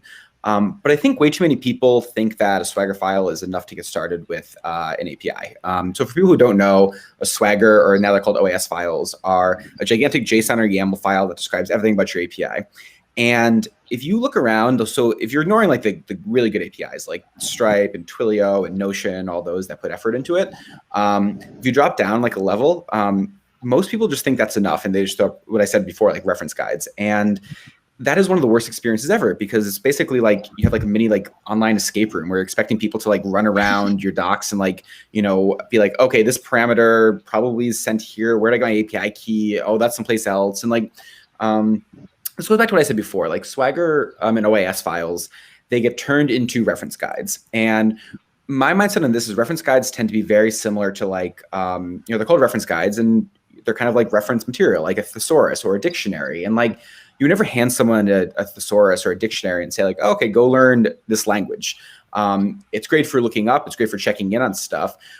but you don't get the to keep this metaphor going, maybe a little too far, like you don't get the grammar, you don't get like the colloquial stuff, you don't understand how to use it. It's great if you just need to look something up. But I think all too often people just throw out reference guides or, the automated stuff and say like, good, we're done. And I think that's, and then you're like, no one wants to use our API or no one's using it, or why are people like, such idiots, they can't figure it out, when you haven't like helped them. You haven't done, back to what Lynn said before, like these getting started guides, topical guides, having support forums where people can ask questions. There's so much more than just the reference guides. You should see the reference guides as literally that, references. If people, get stuck and really need to figure something out. But I think, one of the worst things you can do is just automate your docs completely and not think about it. So I'll sum this up quickly by saying like, we have kind of two levels of uploading docs. The first is semi-automated. It's the Swagger OAS files that you upload, and like we build it all out. And then we build on top of it, we automate code sample generation and SDKs and a bunch of cool stuff like that. But it wouldn't be very good if you stopped there. Like everyone who uses us also needs to write out guides, and they need to write like specific tutorials and how to do it and stuff like that, because there's nothing you can get from a Swagger file or an OAS file that says like, this is the most important endpoint and this is where you should start, or like, this is not important, or like, this is why you should care about this, or these two work really well together, stuff like that. Interesting. So I would like to take a different tangent now. So to talk about non-technical documentation in general. So what do you think of your design resources or design language, documenting things outside your code or your API documentation? So what are your thoughts on that? Lynn, do you have any answers? We were just talking about design before this, actually. Yeah. I think I could speak more on maybe like business and operation documentation, things like that. I think whenever I'm the only one, or whenever someone is the only one, I guess, getting into new territory, especially as founders, you're always learning things every single day. And you know that at some point you're going to have to replace yourself and have someone else be working that particular part of the process. So as much as you can, in very succinct language, a clear language, if you're able to, put it in a Google Doc or put it in the meeting minutes where it's very referenceable and people can find it immediately, no matter if it's day 1 at the company or day 100. I think that's pretty important. So letting people know how to get there, no matter what tech stack you use, whether it's Notion, whether it's Google, things like that. Slack as well has been really helpful for being referenceable. But I think the combination of those, as long as you don't have too many tools spread across, it is a good way of managing non-technical documentation. Greg, what do you think? I think design is your bread and butter. So okay, I'll go that way. And the other one you said, like I've been kind of anti-documentation, which is weird because I have a documentation company. And I'm not against it, because I do think that it's almost impossible to be a good I don't know what the word, like maybe leader or something like that, if you aren't good at writing. I think, being able to clearly communicate what you're thinking is a hallmark of anyone, whether it's like a CEO or just someone leading a small project. But for design, I mean, again, there's been so much really nice stuff that's come out in the past like 5 years or so, where I think it kind of replaces a lot of the needs for documentation. And what I mean by that is, you have things like Storybook or like component libraries. Figma has so many, like you can look at the history, you can like see comments that have been resolved. Like, we're getting to this point where the best products in their spaces tend to be, I don't want to say self-documenting, because you still need to like write things down. So for example, back to like, GitHub, you still need to write down and have the discussions in GitHub, for example, in a pull request about why something's going to happen or not. But you don't have to like put that in Notion and make sure it's all in one place necessarily, I think. You just need to be consistent about where people can try to find stuff. And, back to design, there's component libraries, there's a ton of tooling around all that. And like, I don't say it's self-documenting, because it's definitely not, but there's a place for all of it, which is really nice. And you can kind of go back in history and see like why decisions were made and things like that. And, I think it's only going to continue to be true. And I'm really excited about kind of like, not self-documenting in a lazy, like, it'll figure itself out kind of way, but self-documenting in a like, oh, all the like documentation is actually like in line with the design. You can't have comments in Photoshop at all. You can't have comments in, you know, Vim from 20 years ago, but you do have comments in GitHub, you have comments in Figma, and it's still a lot of writing. It's just not, you know, all over the map or sorry, it is all over, but it doesn't have to be in one central location and thought of the same way we think of documentation traditionally, I think. Right. And I think to jump on that, a really good analogy is actually, why hasn't email phased out, right? Why has email not phased out as a product, right? As a concept, right? Generally, it's just because it's very referenceable, it's very easy to pick up, and it's very searchable. And yeah, I agree. Like tools that enable you almost to document naturally, right? Instead of like a separate task that you have to do afterwards, I think are really good products. And one thing that inspired us when we were actually making Layer CI as a developer tool was, you know, as many people are, we're big fans of Docker. And one of the most beautiful things about Docker is their Dockerfile syntax, being very expressive and being able to, you know, take this code and show it to someone else and they'll immediately understand what's going on, is the similar philosophies will apply to Layer CI. Instead of YAML, it's very similar to Dockerfile syntax. So in the same way, I think products like Figma are really great for design because they keep that user experience in mind, not just for the designer, but for anyone that's collaborating, especially developers.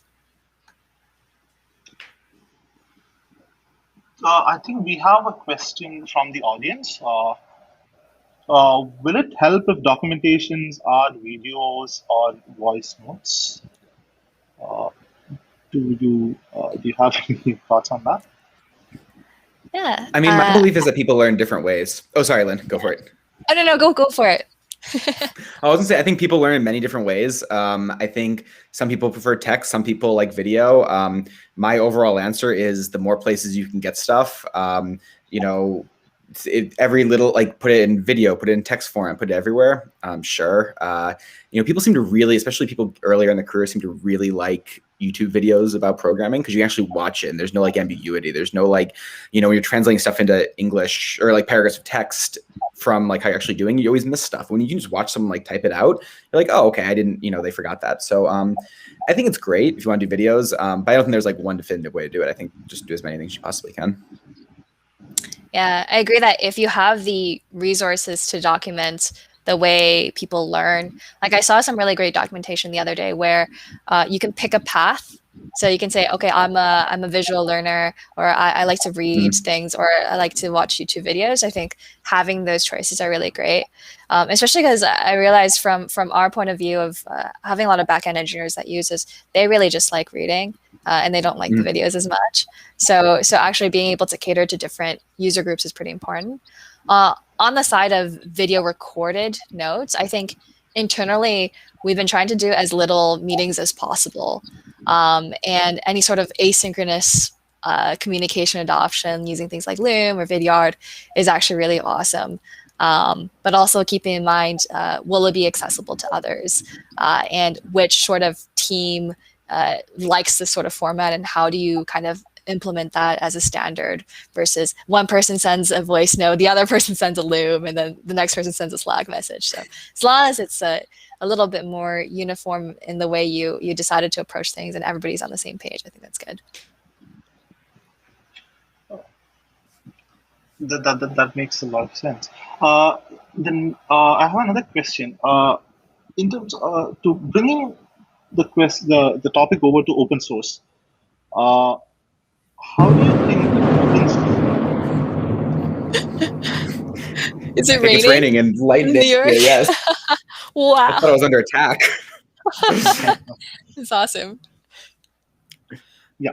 So back to the question. So about open source, what differences are there between, say, documenting for an open source project if you're a maintainer, if you're part of an open source community, you're maintaining a big project like, say, Docker or something like that, right? So a main project. So where does documentation come into that, and how important is it? So do you have any thoughts on that? Yeah, happy to. I mean, one thing that was really important to us from the beginning was thinking about the open source community, making our docs editable by the open source community or by anybody who's using us. I think that's generally a good practice because there are a lot of thoughts that even the creators of something may not have thought of, especially when new use cases pop up. So making it as accessible as possible is pretty important. And I think Greg also mentioned at some point previous to this discussion that the concept of forums is a great replacement for just reference guides and things like that. Maybe Greg, if you wanted to talk about that, that was good. Yeah. I'm not, again, for the record, clear, I'm not anti-documentation. I'm anti this concept that documentation is paragraphs of text in a row. And, you know, I think support forums are such an amazing place for, you know, unstructured content, because someone in the chat asks, and I don't think we'll have time to get to it, but like, what kind of documentation makes a reader hook to the end? I don't think you necessarily need to think of documentation as like very linear that way, but rather like, you know, maybe it's a comment someplace, maybe it's a support form, maybe it's a good error message. Like documentation is less about, I think it's a very lazy way to look at it, as in like, you know, okay, pop open my editor and start typing. And it's more like just a question of usability. And like sometimes paragraphs of text is the best way, sometimes it's not. But search lets you not have to decide that signal versus noise. You can just like hide everything away in a support form, and then it can still answer people's questions when they need it, but not make them read through a bunch of noise trying to figure out, you know, the answer to their question. Yeah. And to add on that a little bit, on the technical side, something that's been helpful for internal documentation is actually within commit logs. We have a rule of no 3-letter acronyms or anything that people who aren't technical can't understand. So actually saying this is for this customer because of this issue or this feature that they were looking for. So same thing with you know, being on a sales team or being on marketing. There's so many 3-letter acronyms, I hate them. But you know, being able to define them and being able to make it as easy as possible for everyone to be on the same page, even in English, seems to be quite difficult. So having that sort of practice for commit logs is actually something I haven't seen a lot of companies do. So I think that could make it interesting for the team. And when you put it on Slack, everyone knows what's going on. Yes. So one thing I've noticed in most of the open source communities, something that I really enjoy reading in a lot of these projects, is the contributor doc about how you contribute to these to the repos. So some of them are very, you're basically bringing in a diverse set of people who have different styles of writing things and doing things. So I think contributor docs is I think something that I enjoy reading, or that kind of brings the community together around projects. Yeah. So awesome. there was one other question. So there is another audience question. How do you budget the right amount of time to spend on documentation? Right, less documentation. I don't think of it that way. I think of it more as, you know, engineers are very autonomous. They tend to be. They tend to be very, you know, I've never sat around and told an engineer how to spend their time, but rather, and as an engineer, I've never been told how to spend my time. I think it's just a general expectation that, you know, it's your job to, you know, make sure that you're responsible for all the stuff around your main code. So documentation could be one of those things like that. But I just don't think there's an answer. I think that, maybe there isn't, I don't know, like maybe Lynn, you have an answer, but like, I just think it's the same thing. Like, how would you budget how much time you spend on tests, or how much time do you spend on training other people and stuff like that? Like, I've always found the best way is engineers, when given the autonomy and like the trust, tend to be very good at, hopefully, if they're a good engineer, very good at understanding how they can use their 40 hours a week or whatever to best, you know, help the project and the people around them. And I've never really thought about that as a question. External documentation is a little bit different. You know, that's more of like what's the head count, and, you know, how much do you want to invest in that? And I think that's a different question. But internally, I've never thought about that. It's like, how much time do you dedicate to Slack, or how much time do you dedicate to like PRs? I've never really had that conversation with anyone. Like exactly. Yeah. I think each person is different, and it depends on their routine. You know, I think sometimes it's obvious that more documentation is needed, especially if you're getting the same support questions, right? There's the obvious, if it's being asked the second, the 10th time, then it probably should go into some form of documentation, whether it's FAQ or the reference guide, or you need to make a video on it. So there are some natural signs of progression that, oh, I should probably write this down, or I should probably get someone to write this down. As you mentioned, there's... Or fix go it. ahead. Or fix it rather than just document it. Yeah. Sorry, I didn't mean to cut you off, though. No, no worries, no worries. That was the end of my thought on that one. I think you said it pretty succinctly. So, but yeah, I mean, it's back to like to build on that though. Like, I think if you say like, it's kind of like defining what the the hammer and a nail thing. If if you're a hammer, everything's a nail. Like, if you're like you have to spend 2 days a week on documentation, you spend time on documentation. But like a lot of times, just fix it or do something else, or like there's a more fundamental thing than documentation necessary. So like, I would always hate to like say like this is how you fix the problem. I think documentation is just a tool in a developer's belt, tool belt. For sure. And same thing with tests and with documenting on those is like, even if it's your job, like if you say, okay, let me budget 2 hours on this every week, it's probably not going to end well because you'll probably make more work than you need to for yourself. And so I definitely think number of hours is not really a great way to track that either. Another question from the audience. How do you make your documentation accessible so that it isn't overwhelming for beginners and should be asked if there's a lookup possible for veterans? Basically, how do you make it accessible? Right. Yeah, I guess I could start something that Greg has already said, and I think the same rings true for this is quick start guides are good for everyone, right? Using simple language, not using a lot of acronyms. And if you're going to use something the first time as an acronym, please define it in some way, making it searchable for the veterans. So beyond the quick start guide, they could just look for advanced workflows, for example, is something that we have. Or, if you have integrations, particular documentation for integrations should be potentially another tab. But like Greg said, with table of contents, I think you really have to be very, very selective because it is not a dictionary. It's not a book, with 100 chapters. It's best to keep it as clean as possible so that people don't feel overwhelmed, whether they're expert or new to it. So I don't know if Greg, if you have anything else to add on that one. Yeah, I agree mostly. And I would end it by saying, the difference between a beginner and someone more experienced is someone more experienced might be able to be a little bit better at figuring things out, given enough time or whatever.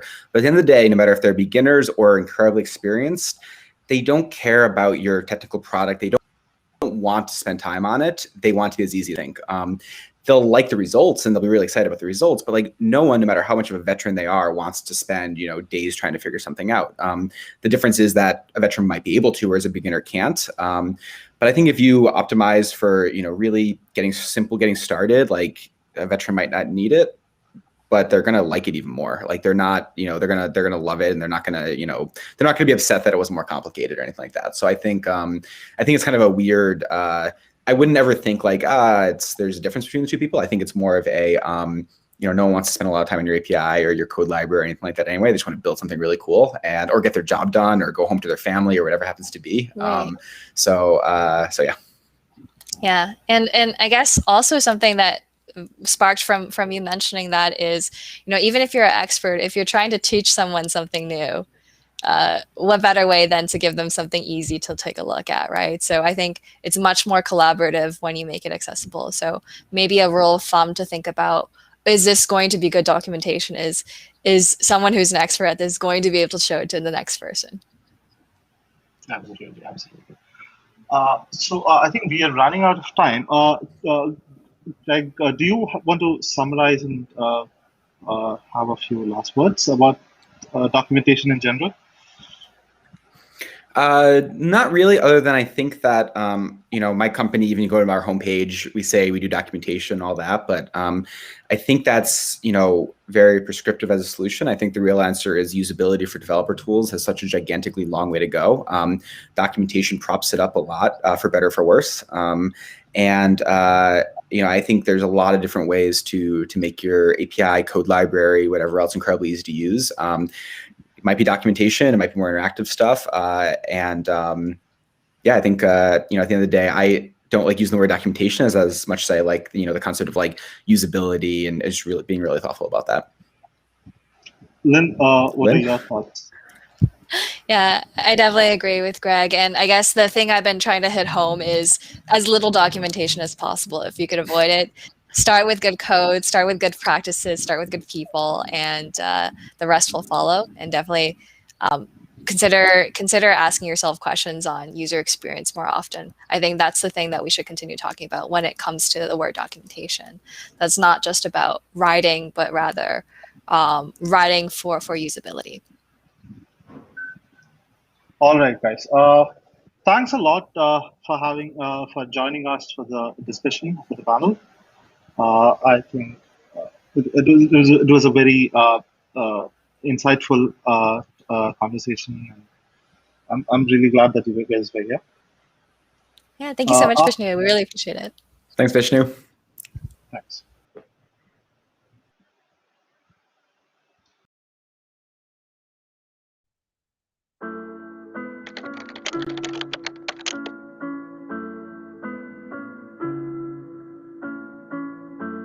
For DeepSource, we never turn it off. We feel like it's finally a quality tool that we can turn on and never turn off. Even if it saves, a minute on each of them, it's like a lot of time saved overall over the years, not to even account the quality of the code base that it leaves that kind of compounds in terms of productivity.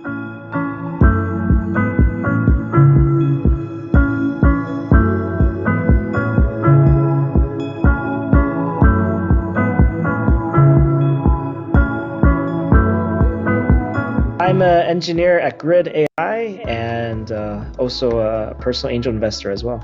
I'm Alessio, Director of Engineering at 645 Ventures, an early stage firm based in New York. I was previously a lead engineer at a few venture-backed startups, leading engineering teams of around 10 to 15 people.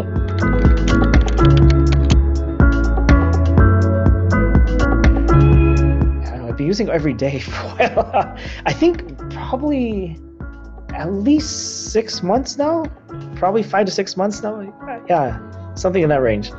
I've been using DeepSource since February 2020, so around a little over a year. And the experience has been great. We started on the free plan, then upgraded to a paid plan a couple months into it. And now it's kind of hard to think about going back to not having it on the code base.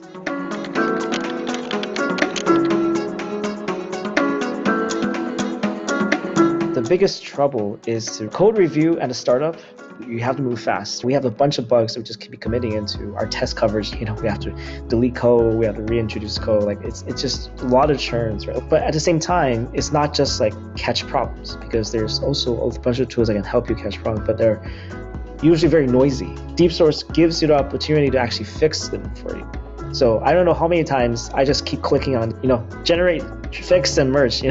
I've been hitting on it hundreds of times already. And so it catches quality and also provides sort of like engineer time to fix these issues that some are maybe trivial, but some actually might be very important. I think it's just consistency at the pull request level. While a lot of people kind of like build manual checks, go through code reviews or whatnot in their process, sometimes it can be hard to really adhere to it, especially when you have time critical bugs that you need to fix in production or things like that. So having DeepSource really takes the human piece out of it and make sure that everything is always run, and it doesn't actually add time. So before you might have had to say in a pull request, say, can you run Rubicop and like link your code locally? Now it's just done automatically. So, if you think about last year, we probably merged 700, 800 pull requests. Like even if it saves, a minute on each of them, it's like a lot of time saved overall over the years, not to even account the quality of the code base that it leaves that kind of compounds in terms of productivity.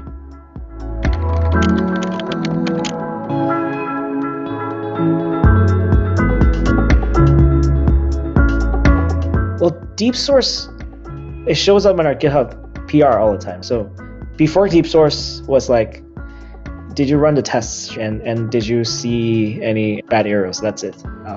Now you have another level of quality gates that hey, without DeepSource, don't merge anything. And the good thing about DeepSource is that because it generates fixes for you, it oftentimes doesn't feel like that it's just completely blocking you. Like a lot of these quality gates on the PRs typically just shows up red, just super noisy. Doesn't help you at all. And just ignore it. We have to just turn it off. For DeepSource, we never turn it off. We feel like it's finally a quality tool that we can turn on and never turn off. And it just keeps fixing things for you. And it just keeps getting better over time too. So that's awesome as well. I think the time spent, so I've seen this at very different jobs. Every time you have a pull request, there's the first review, which is usually just like the real review. Then there's like the nitpick review. Once you have everything ironed out, you have to figure out, is this the style that we want? Is this how we want to structure this class? With DeepSource, that goes away because we can all agree on a certain set of quality level. And what really gets us excited is extending DeepSource even more going into the future, make sure it works across different languages, and even potentially building our own rules.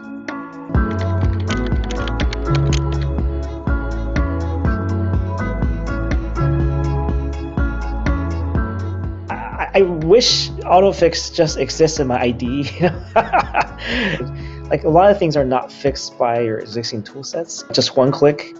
I used to still check, right? Hey, does this still generate the right fixes? Like at some point, I don't even care. Just click on it. I know it's going to be fixing the right issues. And so for the most part, it's automatic. For the most part, I already feel like this is a game changer for us to not having to spend all this time. So generating code fixes is a no-brainer, I think, for us. It has been great. And most of the time, I just wish it would do it on itself because I trust it so much. I don't even need to be pressing the Autofix button. But it definitely saved us a lot of time, especially with things like variable shadowing that can be very hard to catch at the manual code review level, but the semantic approach can really surface this. So things like that have really been time saver. It could probably save a lot of hours, and especially variable shadowing is really hard to debug because you really need to look at the code. So it's been great.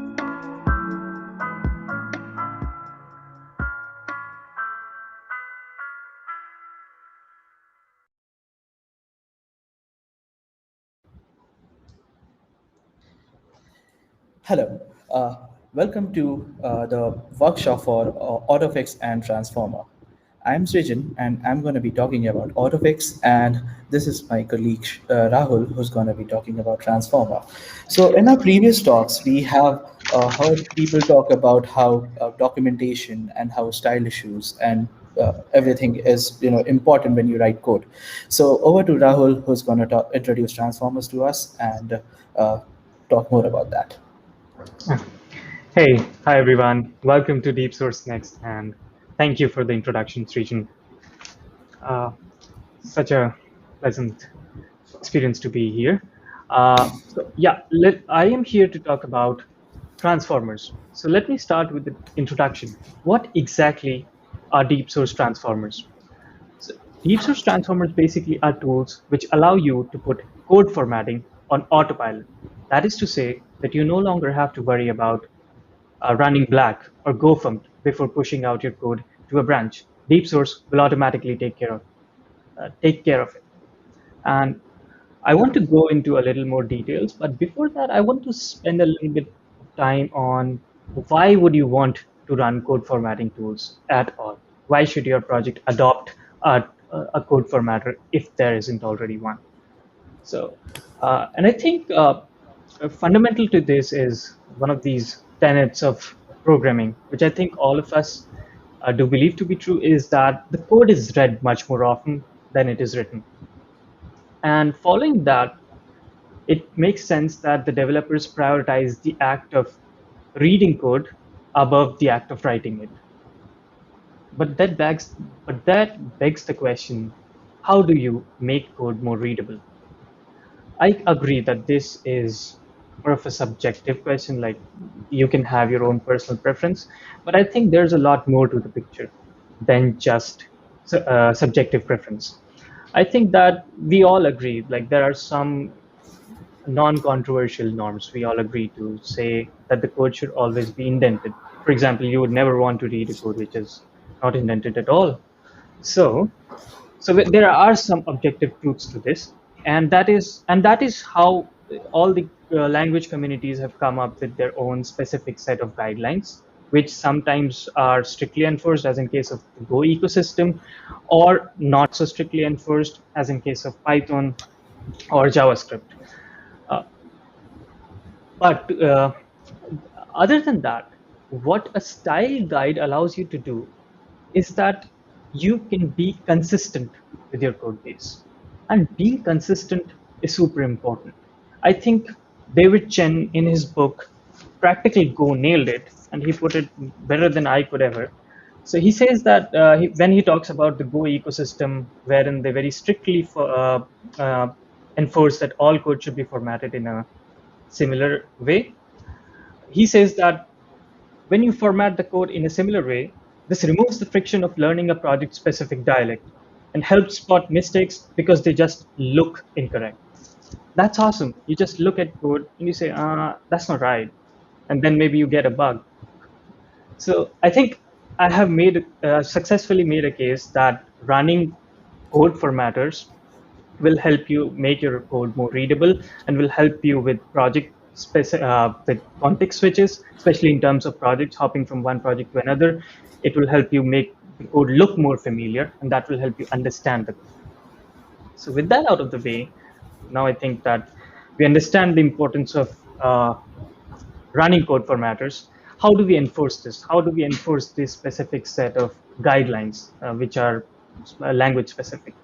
So a traditional way of doing this has been to run these tools in the CI pipeline, along with an argument saying, okay, check this code, and if it doesn't comply with our guidelines, fail the build.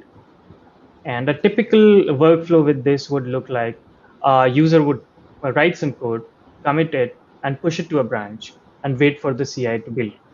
The CI will build, and if there's a style violation, they'll fail. Okay, so then the developers will have to fish through the logs and see, oh, okay, I had an extra space at line number 3, and then they go back to their IDE, fix it, or maybe manually run the tool through their CLI, and then commit it back, and then make all the changes and commit it back to the branch. And that is quite involved. And I agree that there are other tools like pre-commit hooks, which you can integrate to do this all automatically before you even commit. But I think that the configuration for such tools is a lot more involved than it should be. And which is why we don't see them adopted as much as they should. So, and this is why we build transformers. Transformers have only one line of configuration. Well, technically two, but it's just one thing you need to care about. It's what tool do you want to use. If you want to use black, you just say black. And that's it. DeepSource will take care of everything for you. As soon as a developer writes after the developer has finished writing the code, they just push it to a branch.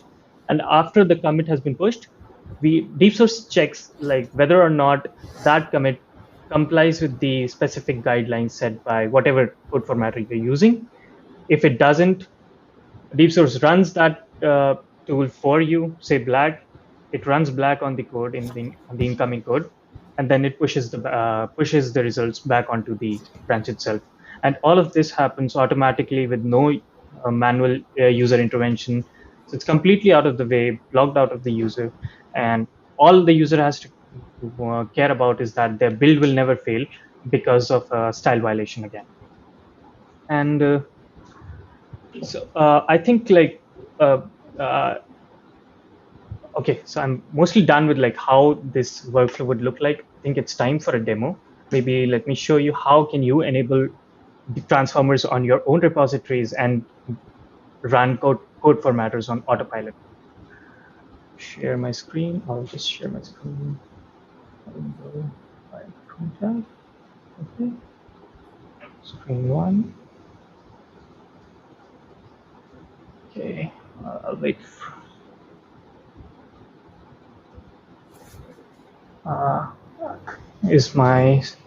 Okay, so I'm live. Yeah, so this is a demo repository I have. What I'll do is I'll just generate a config. I went on to my DeepSource dashboard and I clicked on activate new repository. and this repository just comes up right here. I'll click on the repository, and okay, oops, activate new repository, next, and I'm here. I'll add a Python analyzer, and I'm a personal fan of black, so I'll enable it, and I'll say add configuration and start analysis. So DeepSource automatically starts analyzing my code. Now I'll go back to GitHub and I'll refresh. Okay, so you can see that the DeepSource.toml got updated according to the latest changes here. And this is here. You can see that the DeepSource transformers created a check here. It says transformation successful. Black was run and successfully transformed the code in hashtag. So if I go and view this pull request, it formatted all the code which I had in this repository, and it created a pull request with this. If I go ahead, I can go ahead and merge this code, and then for each and every change which I do in this repository, I'll get a similar, for the default branch, it is like I get a pull request created for the code, but otherwise, say I manually change a file, say Python, I say demo python.py, let me go ahead and change a file. Okay, so I'll maybe add something, so I'll add single quotes here, so that black runs and converts into a double quotes. I'll create a branch, those changes. Update demo Python, create a pull request. So you see that the transformers check is running here. It says that it's analyzing, it's transforming the code, and here it is. It created another commit, and it fixed all the problems I had in my code, and it automatically committed back. And I didn't have to do anything. I can go ahead and merge this pull request. So I think, yeah, I'll stop screen sharing, hide, oops. How do I hide it? Yeah. So I think like this will help. You understood like how to enable transformers on your repository, and you'll put code formatting on autopilot from here onwards. Over to you, Srijan. Yeah, so thank you for the demo, Rahul. So I think when the code is formatted, automatically there's less friction between any project which has this mandatory checks on CI that hey, your code should adhere to this convention. There's less back and forth, and code is it's done swift and very nicely. So okay, so as we have seen, like to use transformer, you require a configuration file where it is basically the name of transformer that you want to use, right?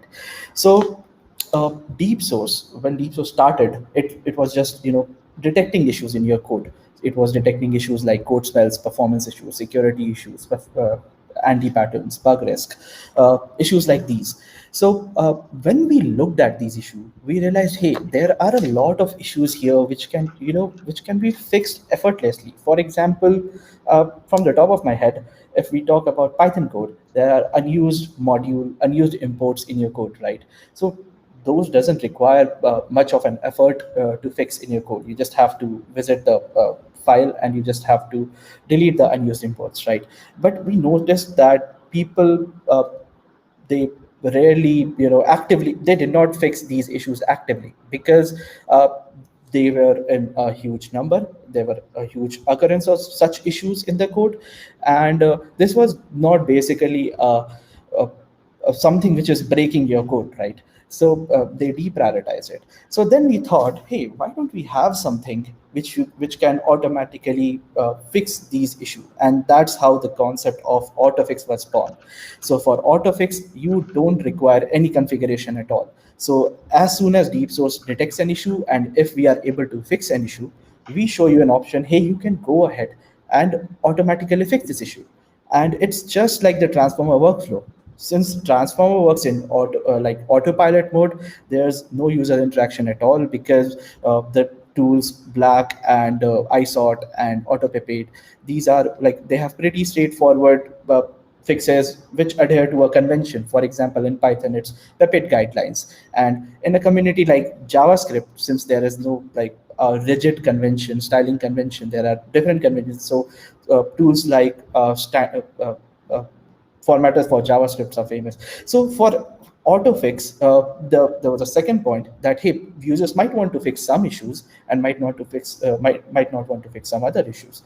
So here in Autofix, you just have to select the issue you want to autofix, and DeepSource does that for you. So I'll just go ahead and display how Autofix looks like.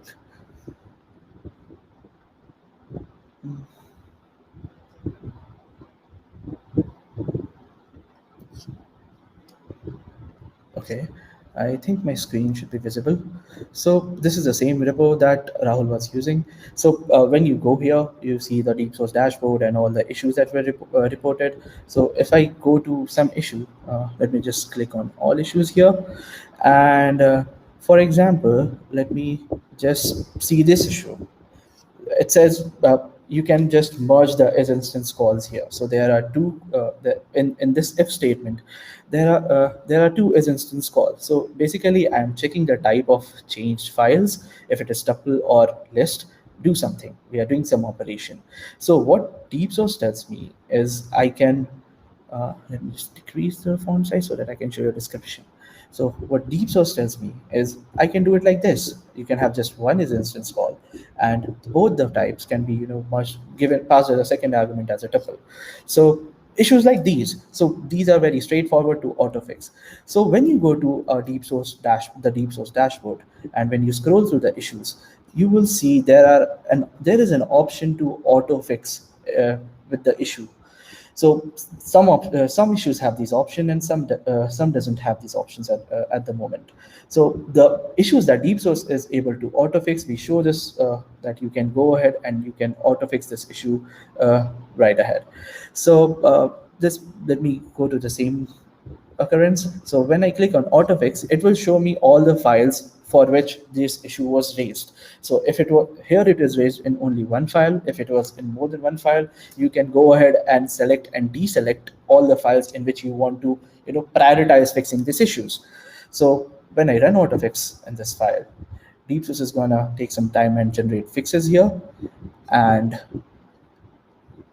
just wait for it to fix. And when the fix is generated, we get hunks of the changes DeepSource made. So this was changed into this, and this was changed into this one. So here as well, we provide you an option to choose which one you want to send in your pull request. So which one you want DeepSource to fix. So I can go ahead and select either of this as well. So let me just go and let me just select all these two, right? So when I create pull request, DeepSource is going to create a pull request fixing that issue. I need to switch the screens. Okay. Right. And DeepSource created this fix for me. The same hung that we saw, it just went ahead and created this fix for me. So this was one of the use case where you can go ahead in your issues tab and you can see all these issues which were fixable, and you auto fix it from there. In our new UI, we also have a filter from which we can filter all the issues that are auto fixable. So if I go to all issues here, and if I filter by all issues that are auto fixable, you will see all the issues here that DeepSource has auto fixes for. So you can go ahead and choose what issues to fix from here as well. Now, when we implemented this, then we thought, okay, now we can auto fix issues. But developers, they in an existing in an existing project, they send pull requests. And when they have pull request, there may be more than one issues in the pull request which can be auto fixed. So for example, I have one run in history when I was adding these issues. So if you see this run, so in the Go analyzer, there are 6 issues that can be auto fixed in 6 files, and there are in Python analyzer there are 10 issues that can be auto fixed in 10 files. So when DeepSource checks this, and when DeepSource raises this errors, so before even going through the issues, you can go ahead and auto-fix it. And here, since there are different issues here, all the issues that were raised in this PR are going to be shown here.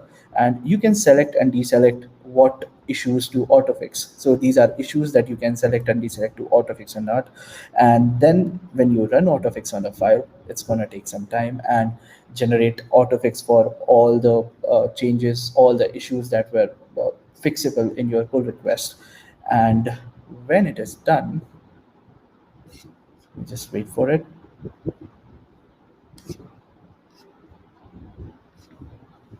Yeah, and when it is done, it's going to fix all the issues it encountered, all the 7 occurrences and 6 issues that were seen across 6 files. You get to see a similar patch for all these occurrences, and you can again select and deselect whatever you want to add. So the major difference between these two workflows is when you fix an issue from your issues tab, it's going to create a new pull request. But in this whole pull request workflow where more than one issues were raised, DeepSource directly commits to the pull request. So after you commit to the pull request, and if I view the pull request, so if I see this commit, it makes all the changes and add it as a different commit. So that's how the pull request workflow looks like. So that would pretty much cover Autofix. And I'll be taking questions if you guys have any. We actually got a question from the audience saying, okay, I'll repeat the question here. What's the main advantage of using transformers instead of a pre-commit hook once the pre-commit hook is set up? Having pre-commit hooks makes sure that Git blames are not filled with auto-format commits. Yeah, that is an excellent question, actually. So first of all, as I mentioned already, that setting up a pre-commit hook is takes in some amount of configuration, so you can save that amount of that much time, and you can instead do something else. And also, Git pre-commit hooks also have to be configured for each and every one who forks your repo, or all the contributors. And DeepSource transformers will automatically take care of everyone who is contributing to your project. So if an entire team of people is working on something, they don't need to worry about running pre-commit hooks on their own. They can just rely on transformers fixing it. The question of having the auto format commit blames, yeah, that is a pain point for transformers right now. But I'm very happy to announce that this is something we are going to fix in our next release, and is automatically planned. So I think that answers your question. Okay. I have another question for you, I think, from the audience. Yeah. Faisal asks, how does DeepSource deals with autofix of issues which may require contradictory fix? I think what they mean is like, what if one issue can be fixed in multiple ways, and like what does DeepSource do in that case? Okay, so Faisal, right now, majority of the issues that DeepSource fixes are straightforward issues that have exactly one way of fixing it. For example, the issue I just demoed, right? Consider merging is instance. There was just one way of fixing it. Unused imports. There's just one way of fixing it. Just remove the import. There are also other issues. For example, assert used outside of test files. That's a security issue. We have a dedicated blog post for that. So I'm not going to get into details of why that is a bad pattern. But issues like this, right? I think that is one contradictory fix that I have come across, and we have heard from many developers that, hey, this fix doesn't make sense all the time. So what DeepSource does is, you have assert something which is like basically asserting something in the code, right? So, and in DeepSource, if you run, and in Python, if you run it optimized mode, while compiling the bytecode, it's going to remove all the assert statements from there. So that's why, as when DeepSource fixes this, it changes that assert statement into a if statement and checks the same condition as a part of if statement. And if that condition doesn't, is not met, Then DeepSource replaced that with a raise assertion error. Now, the contradiction here is, why are we raising assertion error? We can raise like type error or value error, which makes more sense. Now, the reason behind doing this was because to keep the existing behavior consistent, because maybe somewhere people might be catching this assertion error and handling things, which is rare, but still to keep, for the sake of consistency, we did that. And yeah, so for issues that may have more than one fix, more than one way of fixing it, I am happy to announce that this is something which we are gonna do in the coming time, and this is in our roadmap. DeepSource is gonna fix issues which have more than one fix, and it's gonna give user an option. Since you get to see an option that this is gonna be replaced by this, so we are gonna give user an option which fix do they want to select. So in those things, in the contrary fixes, they are gonna see, okay, which use case looks the best for my issue, and they're gonna and they can choose that hunk and they can apply it. So I think that answers Faisal's question. Yeah. Thank you, Srijan. Okay. Rahul, since you were talking about Black and ISOT, right? So I have been writing Python for quite some time, and I have noticed that there are few issues that that are contradictory with Black and ISOT. So ISOT changes something, and when I run Black, it changes something back. So when I enable both Black and ISOT, then how is gonna DeepSource behave in that case?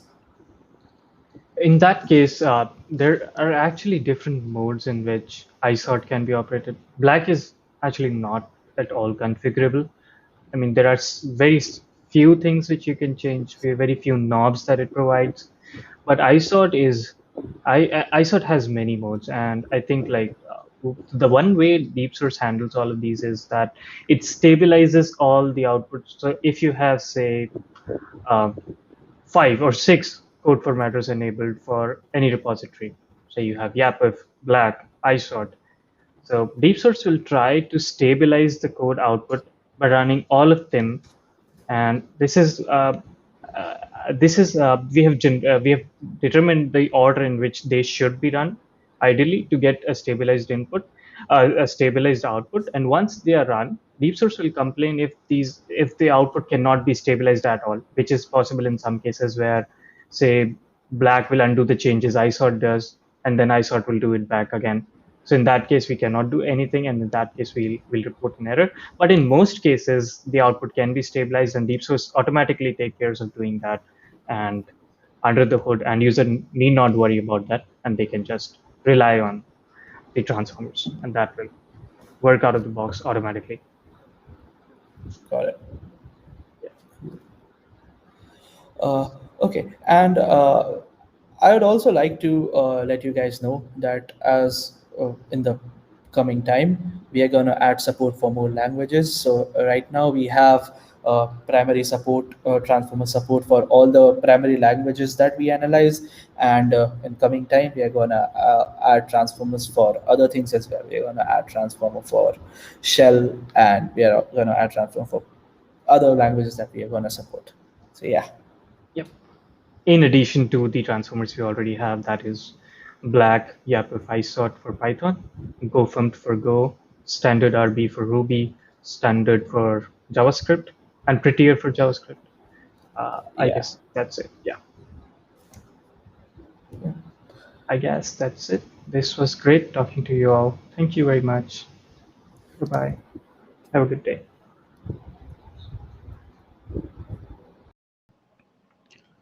Great. So yeah, thanks for the session, Rahul and Srijan. It was great. And yeah, next we have Sebastian, Troy, and Dan on the engineering panel, where we're going to discuss about how to build strong engineering orgs. So I'll invite them into the stream. Hey, Troy. Hey, Dan. And hey, Sebastian. Hi. Hey, guys. Great. So a quick intro. So Troy is a co-founder of Courier.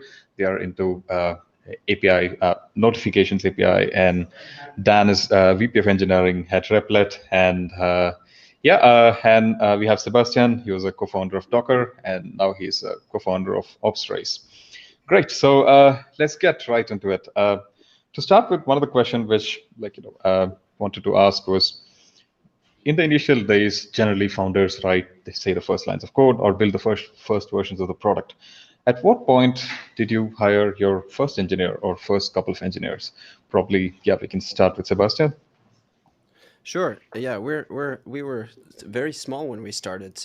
As soon as we had a prototype, we started talking to our first outside engineers. We wanted to have a good idea of what we were going to build. We wanted to make sure that this was going to be something that we were committed to do for a while. And once we had built this, and once we had something that worked, and it's different for everyone. I'm just talking about our story. For Opstrace itself, we got somebody else involved. And I also remember in the early .cloud days, we kind of did the same things. We always got together with other people early together, not just by ourselves, to kind of work with others and bring people on that kind of have this mindset of wanting to do new things that are different. That's not always possible, not always desired. This is just the route we did, and I like it. So I don't know how I would do it differently. So yeah. Great. How about you, Troy? Yeah, look, I think one of the things worth noting is that all three of us are kind of in the same genre or industry, right? Which is either dev tools or dev tools adjacent. And I think that means we probably had to hire engineering earlier than some other companies, right? Because fundamentally the tools that we are building at Courier and at Replit and at Opstrace are tools for engineers.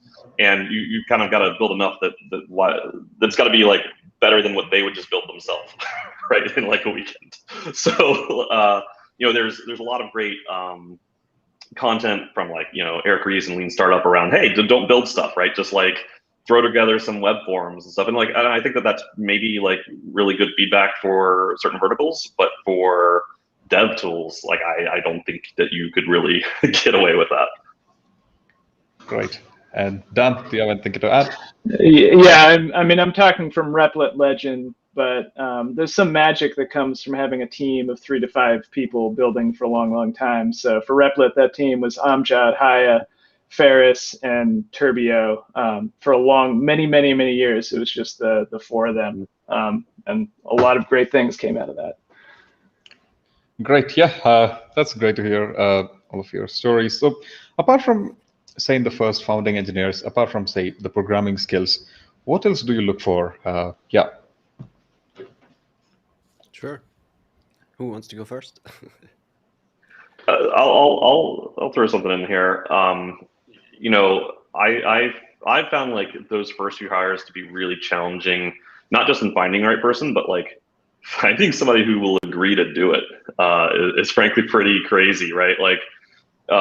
Those first few hires, right? They're taking on a ton of risk. Ideally, they're getting a nice equity chunk, right? But they're starting maybe months after the founders, right? They could probably go found something themselves, right? If they had the appetite for that. So one of the things is just identifying what is the, what are the parameters that you need to identify for somebody who's willing to do it, right? And I found a few. AngelList worked really well for me, I found, because it was one of the few sites at the time that let me specify, people looking for this size company, that 0 to 10, right? TripleByte, for example, at the time didn't work well for me because a lot of the folks wanted to go to a FANG company. If you have any interest in going to a FANG company, you're probably not going to join a 0 to 10. It's so divergent. So I think that's a big part of it, is just who's crazy enough to even agree to do it, and then Absolutely. interview from there.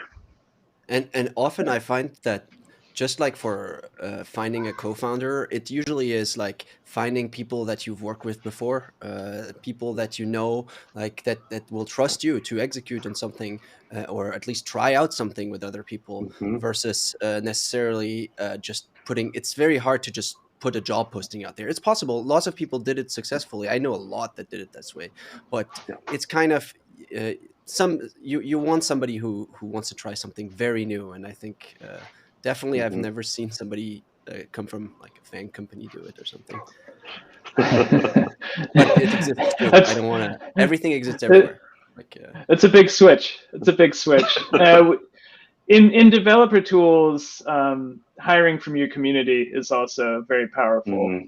We've had a lot of good luck, whether contractors, interns, or full-time people who really want to see the product succeed and thrive, and have a lot of opinions about it.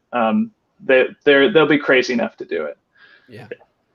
If you do something that's small enough that you can throw out very quickly, and somebody like that gets a lot of attention, then it's different, right? Like lots of open source companies that started with something, they can attract very quickly as well. So it's really, there's not one thing that rules them all.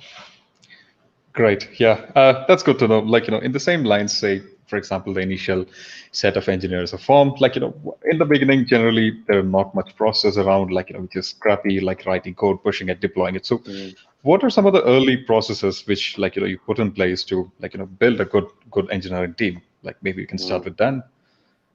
Yeah, I mean, what you said is like you want to keep that as long as you can. So that's what we're focused on really right now is we believe in strong ownership. Like engineers take something from design doc all the way out through shipping and blogging about it. And we accept the chaos that that ensues, or the small amount of chaos. But really, when we're talking to people, it's, are you excited about the product? Are you excited about the mission? And can you keep making progress even in the face of uncertainty? And that goes from the phone screen all the way through the on-site interview. People who move fast, even when it's not quite clear where they're headed or what the final product's going to be, are going to be great. Yeah. For sure. I've noticed that even if you have the most interesting product in the world, if you build an engineering team and then you start shipping only every 6 months or worse every year, your team is going to dissolve and not be interested. You need to ship constantly and fast, and that requires a lot. Totally agree. Like there are a lot of like different failure states for engineering teams and engineering processes, but like kind of the only one that matters in the early days is not shipping fast enough. Like to Sebastian's point, right? So I would say like optimize everything possible around how do we minimize the risk of not shipping fast enough, right? And that's like get the tooling and processes in place that make it like really easy to get to production, right? Like continuous delivery, if at all possible, right? Where you commit to master, maybe somebody reviews a PR, and boom, 10 minutes later it's live in production. Also setting up like the cadence and like your process, as you grow a little bit bigger, like probably like the first 3 engineers, you don't need any process. But as you get even above that, you probably want to have some minimal process. And I would even then optimize that process around like, hey, what process will cause us to go faster? Great. Yeah, and you don't want to lose that momentum. Like it's you can keep saying like, oh, we'll just check this and we'll check this next time and we'll check that, and then before you know it, you're triple checking and you're still making mistakes and moving slow. So it's you just have to keep going. It's better to check through code, and if you have the luxury to start early on, you do a good testing infrastructure, a good monitoring infrastructure that allows you to ship without even necessarily in the early days reviews, right? Like you have certain people that know, and if it breaks, it breaks. That sounds bad in certain organizations, but in the beginning, it's not bad at all, at least to me. And so, and it seems like you guys agree. But like, of course, you want to put gates in, but gates through code are 1,000 times better than gates through process or people, because these are the ones that actually like can go fast. And we're lucky that we have technologies today that allow you to do this so much more than it used to. Right. Yeah. I would say like the gates should be through code, and like the human process should be more about like prioritization. Yeah. Right. And driving cadence and frequency. Yeah, that's a nice way to put it. And say the first few engineers generally does many things from full to like front and back and all these other things. Like at what point or at which point do you bring in some kind of a team lead or someone to take care of the team? Is it the 10th engineer or 15th or what is that? I heard some good advice, which is at 8 engineers, you stop being able to direct traffic. That doesn't mean you hire somebody at that point, but you're going to need to really start delegating that direction setting, and hiring people who are going to keep moving forward even under uncertainty helps a lot there. You can squeeze that team a lot farther. Yeah, it really depends on who you hire, honestly. There's no hard and fast rule. I remember I've only joined organizations that started with management much later. When I was at Cloudflare, there was it's much later, and that usually I prefer. But that's again my preference. But it's important to have some way of working together and coordinating, of course. Yeah, I would agree with Dan. Like that 8-person team is like starts to become kind of like the rough max of like what really a single team with a shared single identity can be, and then you start to have to look at like a hub and spoke model, right? And I don't think, to Sebastian's point, you necessarily need a manager right away. If you could break up and have teams of 3 teams of 3, right?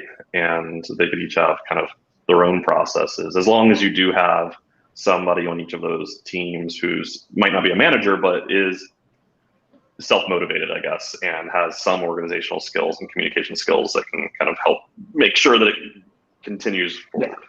Yeah. And yeah, also you need to go for it, Sebastian. No, I was just going to say one thing that I wanted to add. Like, we're talking about engineering organizations, and if you're a young startup where you're going to branch out first, it's not probably management for engineering, but other functions, other ideas that you've been doing, or other people that it wasn't their job to do. We were talking about these first few crucial engineers that you hire that do things that are not in their job description technically. Well, at some point you want to specialize certain functions. So these happen, to my opinion, like I've seen this happen way before management layer. Great. Yeah, Dan, you have something to add? No, I was going to say you just need somebody to herd the cats. They don't have to have manager in the title, and they can be a cat themselves. But got it. Yeah. So 8 is a magic number. Anyways, so yeah, in terms of like as founders, how has your role changed over the course of time? Like, do you still contribute to code base? How much do you do? And like how are you involved day to day in engineering decisions? Yeah. Maybe you can start with Troy. Sure. So look, we're about 2 years old, and I really don't ever contribute to the code base now. So I would say that like the first 3 months, it was like I was just a programmer. I was just like build, get the MVP, and then like the drop off from there was like pretty precipitous, right?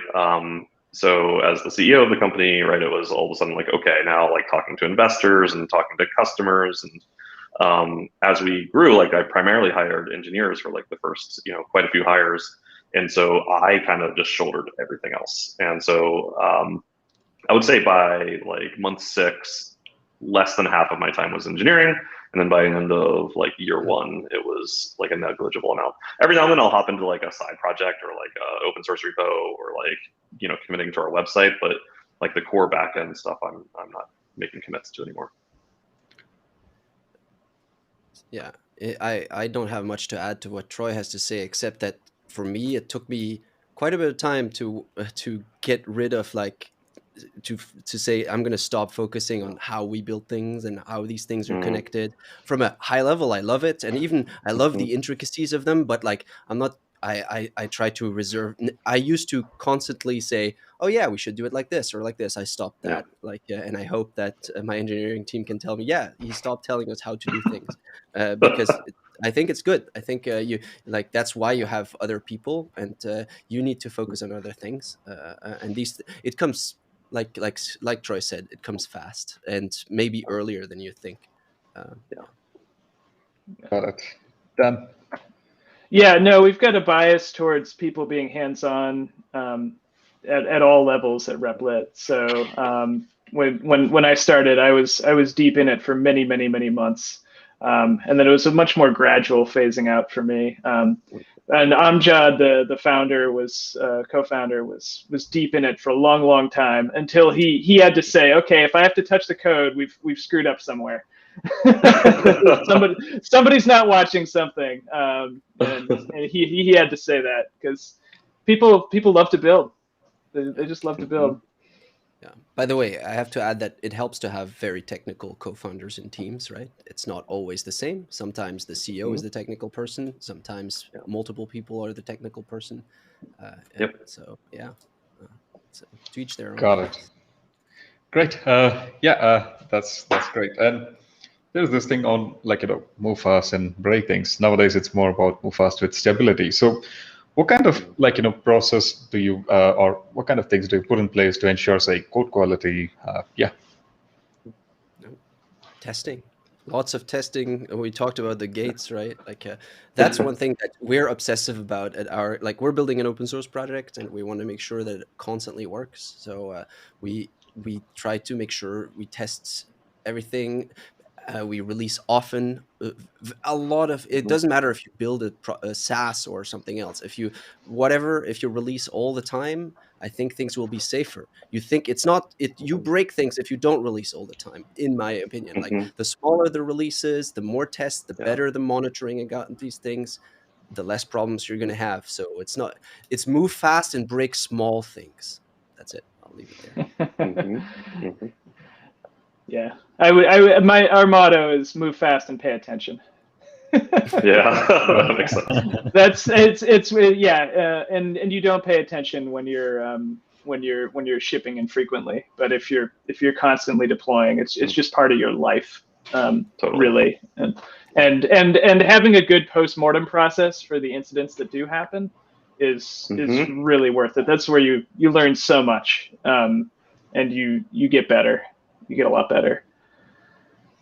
Yeah. The only thing I would add here is again, this is another thing that I think depends a little bit on your vertical or the specific thing that you're implementing, right?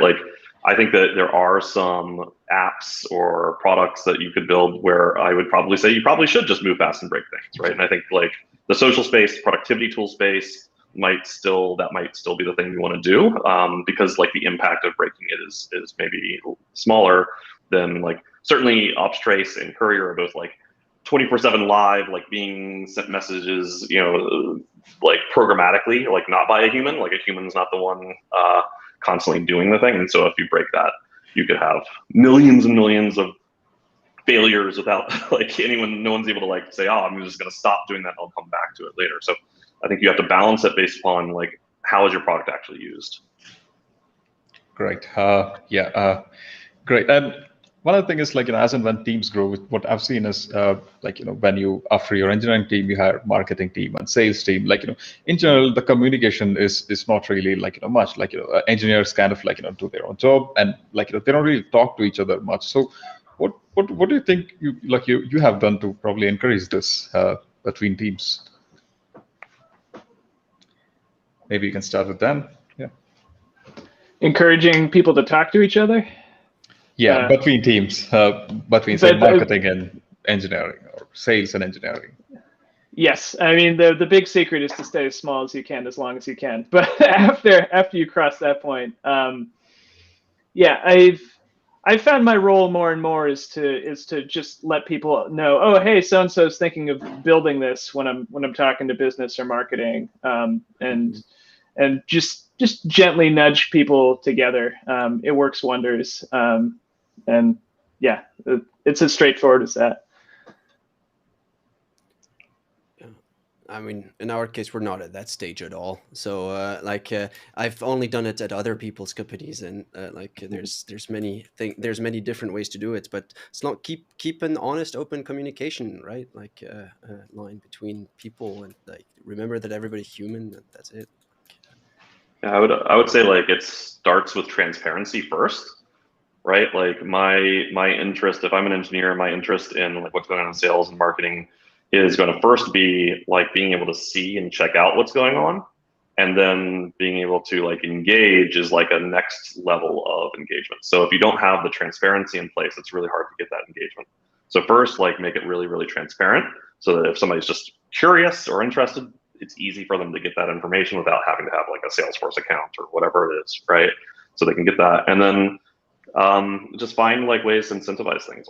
We do silly stuff in Slack. Like we use this, we just rolled out recently this app called Hey Taco, where people can like award people tacos for, hey, thanks for hopping on this customer call with me, or things like that, where it kind of incentivizes social incentives for having that collaboration across the organization. Are they real tacos? So they are digital tacos, but you can cash them in for real things, which may include tacos. We're still working on what you can cash them in for. All right. Great. I think we got some questions from the audience here. Yep. I think let's do the first one. How do you keep early engineers that joined before it was a little startup as a company grows and the process becomes heavier? Yeah, I think that's an individual journey for each engineer, and you've got to talk to them and see what they're happiest and where they want to end up. I've got folks who've been there from the beginning who just want to be in a very creative role, and it's go for it, go build the future for us. We'll catch up. Other people want to make sure that the service is running. I'm like, okay, you can take your time here, but it's a one-on-one conversation, because it's essentially a new company after a certain period of time, and you've got to re-recruit them to the new company that you have on your hands. That's a good point. That's a very good way of putting it. Like, everybody's different. Everybody changes. The companies change, and so this happens all the time. Whether companies grow fast or not, like you have to talk with your people and decide: is this still something that you want to do or not? And everybody goes through this, and it's totally normal. And not everybody is for all the phases.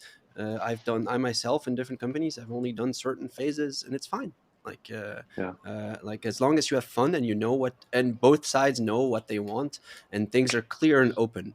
It's better to talk about these things than to like shove them under a rug think that everything's going to always be perfect. Yeah. The only thing I would add is this question specifically highlights like as the processes become heavier, and so I would say like one thing you can do is delay the processes becoming heavy for as long as you can, right? Because there's not just retention. Retention isn't the only thing impacted by that. So figure out how to keep that process light and keep momentum high, and you'll still have challenges though as you grow with the retention. Like I really like the way you said it, Dan. Like that's a really good way of looking at it. Got it. Great. We have a couple more questions. One is, how do you keep the productivity of remote teams consistent? Depends if you're only a remote team or if you have remote teams and local teams, and also the pandemic changed everything. So, right. Say let's assume like it's full remote teams. Like how do you keep it? Yeah. We're full remote, but we're tiny. So on our end, that's how we do it. So we're small, and we're all like we know what we're building, and we ship fast, we ship a lot. Everything we said in the beginning applies still. Ship often, build something all the time, do something interesting. That's how. And right now, I don't have more to say because we're just engineers building a lot of stuff. Yeah, like I would agree. Shipping, like it's a broken record, right? But like early shipping often is the key here, right? It comes down to your cadence. The faster you can deliver, like the faster you can respond to if there are problems, right? Like if productivity isn't where it needs to be, then there's a reason why, and right, whether that come down to like a technology issue, right, like a gap in your deployment infrastructure or your testing infrastructure, or whether it be a process issue, or whether it be a personnel issue.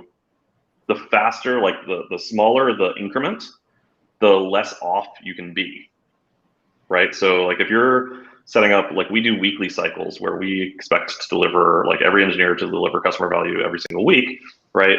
Some people go even faster than that. Imagine you do monthly or quarterly cycles, right?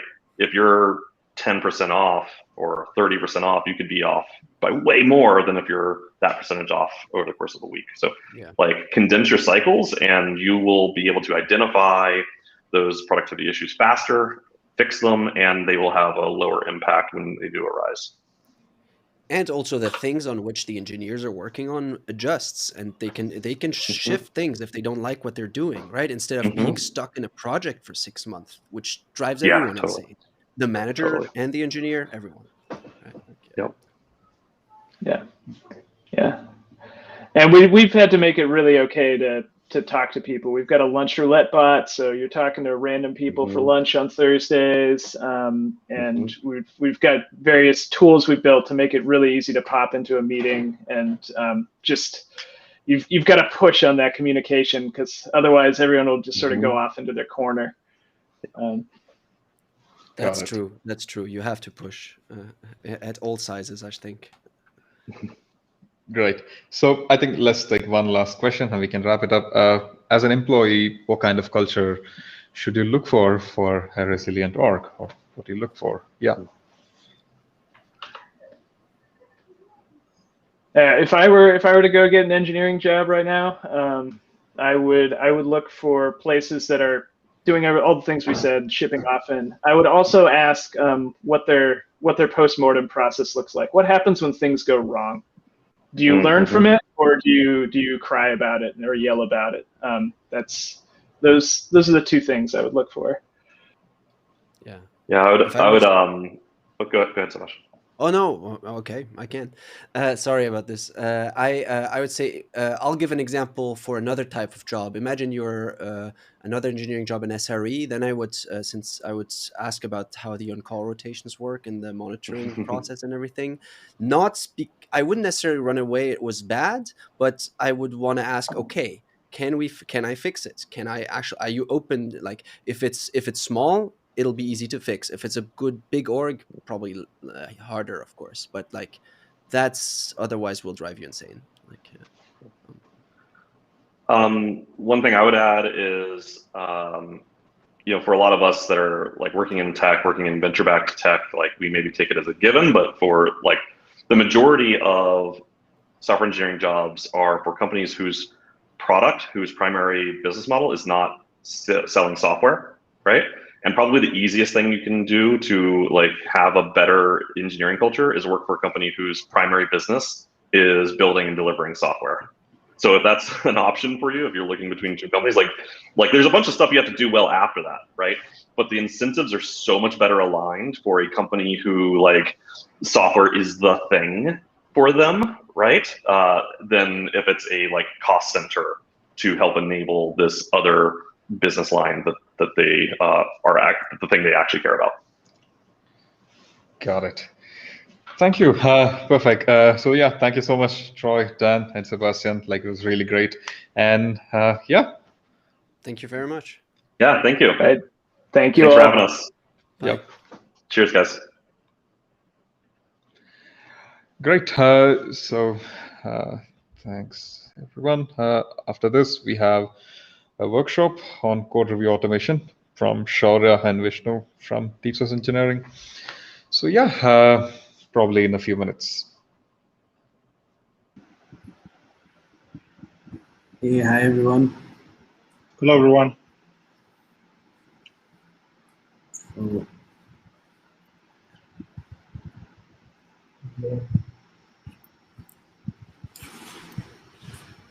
we'll start off with the workshop for code review automation, and we'll see what tools we can use and how we can use DeepSource to automate code reviews. So let me share my screen. Here we are. Yeah. So we'll start with. So hello and welcome to everyone. So today we'll talk about automating code reviews using DeepSource, and so we'll see how we can make the code review process as efficient as possible, as painless as possible. And so we'll first see what the pain points are in code reviews. The most important thing is, I think we can probably sum it to a single thing. If we had a year to review a pull request, we'll probably do it really well, but we don't. So even if we have 50 lines of code that need to be reviewed, or sometimes, I've been guilty of that, sending pull requests with 3,000 lines of code. So when you see lines of code like that, you end up you sort of just end up writing, the code looks good to me. Why don't you just merge it? So I've been guilty of that too, of writing LGPL in pull requests, large pull requests. So the one thing would be that the reviews should be fast, not so fast, but fast enough, not to frustrate the actual submitter of the patch. And but the issue with pull requests is that there are certain problems in the code that might be easy to miss, especially in very large pull requests. So there are certain issues. So maybe you never define a variable, right? But you are using it somewhere. Let's say you never defined X, but you are using X, print X somewhere. And if you are using a compiled language and you use some kind of compilation step before submitting the code, then you are probably good to go. But if you are working on an interpreted version, for example, if you're using C Python, you'll probably never encounter that unless it goes into the runtime. So, but humans might probably miss them. But automated tools, because we know that these are the mistakes that programmers might make, so we can almost always automate. We can automate most of this stuff, right? So that the humans can only focus on the logic, what the code is supposed to do, and maybe even verify the tests, and how the code is organized, and what kind of architecture it follows. Maybe you want it refactored. It is not so easy it's not so easy to automate how that code should be refactored, but the rest of the stuff, some fairly common things, they can be automated. Right? Also, as a company grows, or even if you're not a company and you're developing alone, so you may want to follow what the community wants you to follow, right? So if you want two spaces, if you want a trailing comma at the end of a dictionary or a hash map, let's say whatever the community tells you to do, so you'll probably do that. And if you are a team, you'll probably do what everybody else is doing, because you have a set of guidelines. But if those guidelines are not properly enforced, it seems unlikely that anybody will follow them, not out of malice, but because they might miss following them. Right? So enforcing them, or consistently asking the developers. I remember when I was, I think it was 5 years ago, when I was doing my internship, and my mentor would ask me to, hey, did you run Pylint on this? Did you run Flake8 on this? Because I used to write Python, and that is actually painful, right? So we need a way to enforce those coding guidelines, the coding standards. Right? So that brings us to automation. Now, the great programmer Seneca said when he was in Rome, that to err is human, but to persist in error is devilish or diabolical. So there are certain examples of this. The one, for example, one that I just said, you never define a variable, but you are using it. Or maybe you defined a variable, but you forgot to use it somewhere, right? Or maybe you added a new function perhaps, but you never added tests for that function. Now, all of the linters are going to tell you that, even if you're using a linter, that's also a different matter. If you're so none of the linters are going to tell you, hey, this is not covered in tests. But we need a tool that says, you know what, you added this code, but only this particular 3 lines of code are not covered in tests. And there should be an easy way of telling that as well, because it is tedious to look at a particular line of code and understand, unless you are running it, that it is covered in tests or not. So another issue, like I just said, if you never define a variable but use it, you will inevitably hit it at some point, hit a snag in production. You will encounter a runtime error, and then you will have to, I don't know, run a debugger in production. I've done that. So you could do maybe you'll do that. So the best way to find issues is in a code review. And I think there's even a term for that is called shifting the entire process left. So this is usually used for security, but if you find your errors before it hits production, then it's actually a win for you. And how do we exactly automate code reviews? Now, mind you, we can't automate all of the entire code review, right? We can't look for logical errors. We can't look for refactoring issues. So that there is a very small subset of what we can automate, but that actually saves a lot of time. So static analysis essentially means statically analyzing. So the code is not actually running. You are reading it just like you maybe read an essay, and then you find out, hey, this is a mistake. This is a mistake. So that's what a human does, right? Maybe they're also dry running the program in their mind, but a static analyzer does not even dry run anything. So it just reads the code. So the simplest thing could be, let's say you assign x to x. Let's say in a particular line of code, you have written x equal to x. So that is an issue, and that could probably be missed by a human being. But for any simple pattern matching would tell you that this is an issue. So even that is static analysis. And all the static analyzers that we write at DeepSource are, of course, a lot more complex than that. But it all boils down to reading the code, performing some certain operations on them, and then trying to find issues in the code. Right? And if you think you have never used a static analyzer, you probably have, because even if you have used, I think, a Babel JS, or if you have used any compile language, all of those languages, all of those implementations use some kind of static analysis to optimize the code, to minify the code, uglify the code, right? All of that. So now, what are the most common tools that you could probably use to find bugs in the code? Right?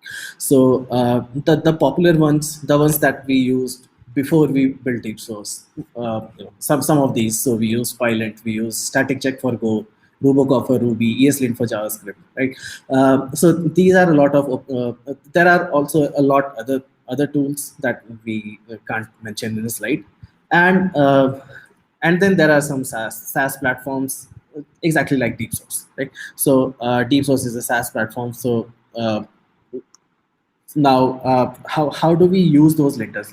Let's say we only want to use the linters, the open source linters. How do we use them? So the first thing could be that you could run in your IDE while developing. Let's say you're using the most popular IDE, let's say VS Code, and then every time you save your file, you have set it up such that you run ESLint every time you save your JavaScript file, right? So that in that way you can at least for yourself you can make sure that you're not making the common mistakes. But then as a team, how do you verify that the other guys are also running it? Again, not out of malice, but maybe they missed it, right? Maybe something was not working, or maybe they found the issues there, but they did not have the time to fix them, so they just pushed the code. So in order to do that, you'll probably run ESLint on the entire code base in your CI as well.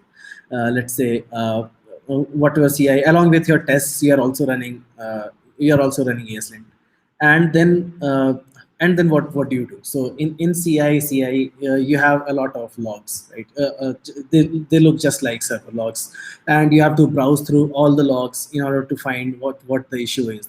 And in fact, there is a lot of noise when you are using it in CI, because in order to weed out the noise, you have to really configure it very well, right? So anyway, so this is how you would use linters, and these are the problems that you would face, right? So you would have a lot of false positives. There would be a lot of noise. For example, do you really want to see if you're using I don't know, double spaces instead of 4 spaces? Are you using tabs instead of spaces? Or would you rather use some other tool to do that, and maybe not show all those issues in your CI logs? So that involves configuring your linters, and the configurations are actually quite complex. In fact, in a lot of in a lot of open source repositories, we have seen that programmers usually only enable 1 or 2 rules from those linters, so that they never have to browse through all the logs, and probably they will get away with a lot of bugs, but they will be able to fix a few of them, right? So that also gives you too many issues to fix.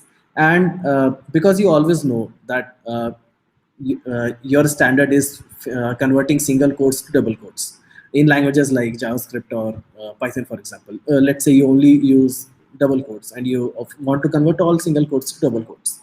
So it frankly gets boring at times.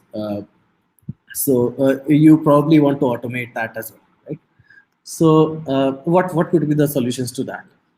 If you look at any open source code, or even your own code base, if you use any linters, then you will find a lot of ignore directives. Ignore directives like pylint ignore or ESLint ignore. I think it is pylint disable, ESLint ignore, or yeah. Also, comments like that is strewn across the code base, right? Or you can configure, like I just said, you can configure the entire linter using a complex configuration format, or you can configure the language servers locally, because if you want to run it locally, you either have to use a pre-configured IDE, or you'll have to set up language servers locally, right? Or the fourth option is to just use DeepSource, and we'll probably talk about that. But before that, what about large teams? Right? So if you look at it, even large teams, or even if you look at open source repositories that have grown, that have a lot of contributors, that have a lot of users. So what happens eventually? So you start accumulating a lot of technical debt. In the beginning, maybe because of the pace that you were going at, you did not have time to fix all of these issues. And then throughout the code, you find issues like, I don't know, something like undefined variables, and maybe or maybe you define variables but never use them, or maybe certain performance issues in the code that you never saw, but these are some of the issues that a static analyzer can detect for you. And then as you also keep writing code throughout all these years, you also collect a set of rules. So let's say you always want to run black or go font on your code before pushing it. So that is one kind of rule. Or let's say you always want to use single quotes instead of double quotes. So these are some of the guidelines. And let's say you probably don't care about security issues in your application because it is a CLI, and your CLI, it never accesses network. It never really is used by another user. So you probably can get away with security issues that are raised by a lot of linters, but you can never get away with performance issues. You take performance issues very seriously, right? So these are the set of coding guidelines that you eventually formulate, and most of these are very informal. You never really write it down. You just pass on from generation to generation, practically. And then because of a huge user base as well. So in especially in large teams, so because they have a large user base, probably. So security practices also are very important, right? So security practices may include practices like never using outdated dependencies, or dependencies that you are sure that that they have some kind of vulnerabilities, or maybe never using HTTP or HTTPS, TLS. So stuff like that. So you probably have to check for all of that. And again, checking for all of them manually things might get missed. Right? So why not automate all of them? So we'll now talk about DeepSource.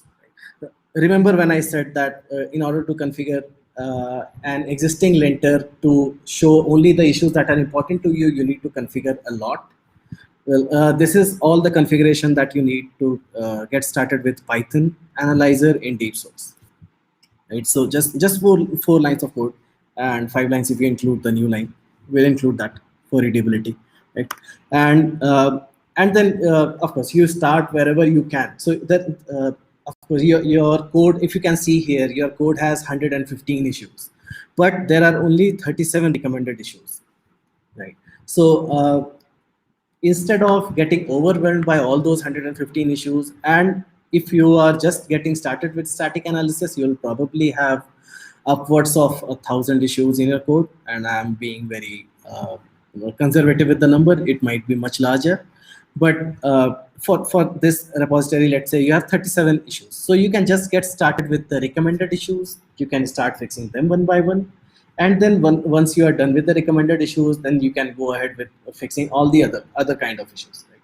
So yeah, so DeepSource understands that you don't have time to fix your technical debt all at once. So probably get started slowly, and then only fix what you can. So if we showed you all the issues, all 1,000 issues on your face at the same time, you'd probably not fix even one of them. Right? Because if every issue is important, then no issue is important. So now coming to security. So like we said, a repository with a large user base so might need to enforce a lot of security guidelines. And most of the security practices, most of the security operations that usually happen much later in the development process, perhaps right before deployment, perhaps right before in the staging phases and stuff. But even in security, of course, we can't really automate all of the security issues, right? We can't really find all of the security issues in the code.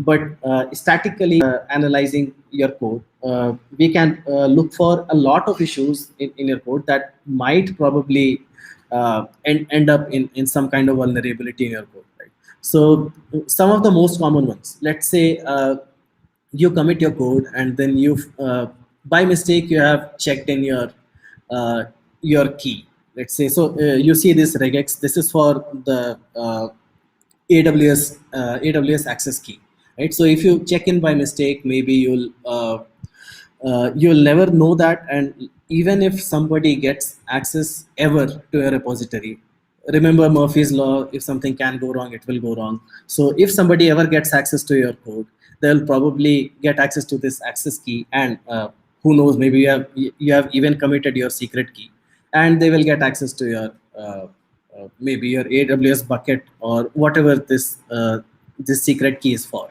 right? So this is a very important thing to check for. And another thing is OWASP top 10 rules. So OWASP top 10 rules are a list of rules that can be statically analyzed, and they should be statically analyzed and checked for. So rules may include things like broken authentication, maybe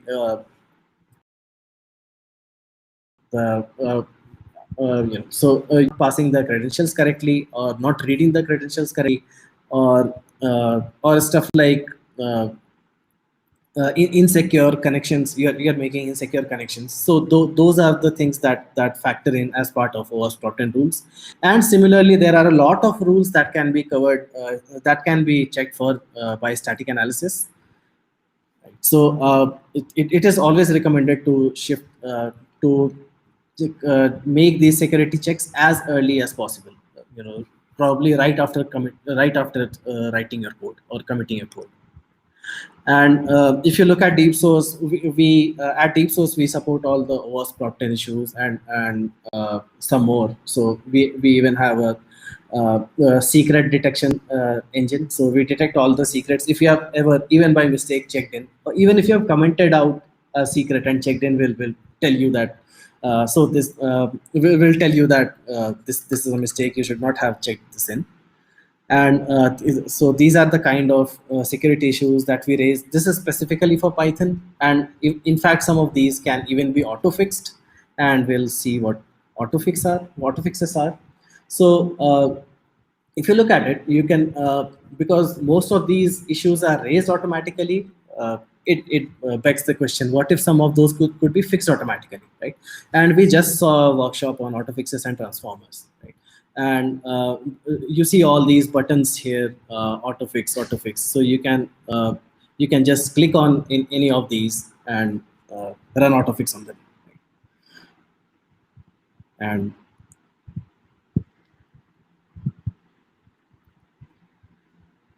And we get the autofixes for that. In fact, we can even create pull requests from right here, and this will create a pull request on whatever VCS provider you're using, GitHub, GitLab, Bitbucket, right? So this is what it is, and because DeepSource works because DeepSource integrates tightly with all these VCS providers. So this is an example, a snapshot of the GitHub check. So you should check things just as often as you run your tests, right? So because even if you change anything in your code and something might break, so you run tests all the time. In a similar way, you should check for code quality as often as possible. Right? So in this check, if you see DeepSource Python check passes, which means there were no issues in Python code, but the test coverage check fails because some of the lines that were changed in this PR, they were not really covered in tests, so that fails. So so checking as early as possible and as often as possible really gives us a lot of time to a lot of leeway to not make mistakes, right? And the other thing is transformers. So how do you make your code look better? So I am also guilty of this, but I used to write code back then before I started writing Python, where I would not format the code properly, and it really made reading code painful, right? So and I was not even aware of that there were formatters to do that. So so what would be the ways to make your code look better? So there are a lot of formatters, auto formatters out there, a lot of open source ones. So if you look at Python, you have Black. If you look at Go, you have the built-in Go font, right? So what could you do? Maybe right before committing, you could probably set up a pre-commit hook, right? And after committing, maybe in the PR, again, because you're not sure if the pre-commit hook ran or not, you're going to ask the developer, hey, did you run the formatters? Did you run Go font on this code? Or you could just use DeepSource, right? And the configuration is as simple as it was for analysis. So all you do is add 3 lines, transformers, name equal to Black, enable equal to true, done, right?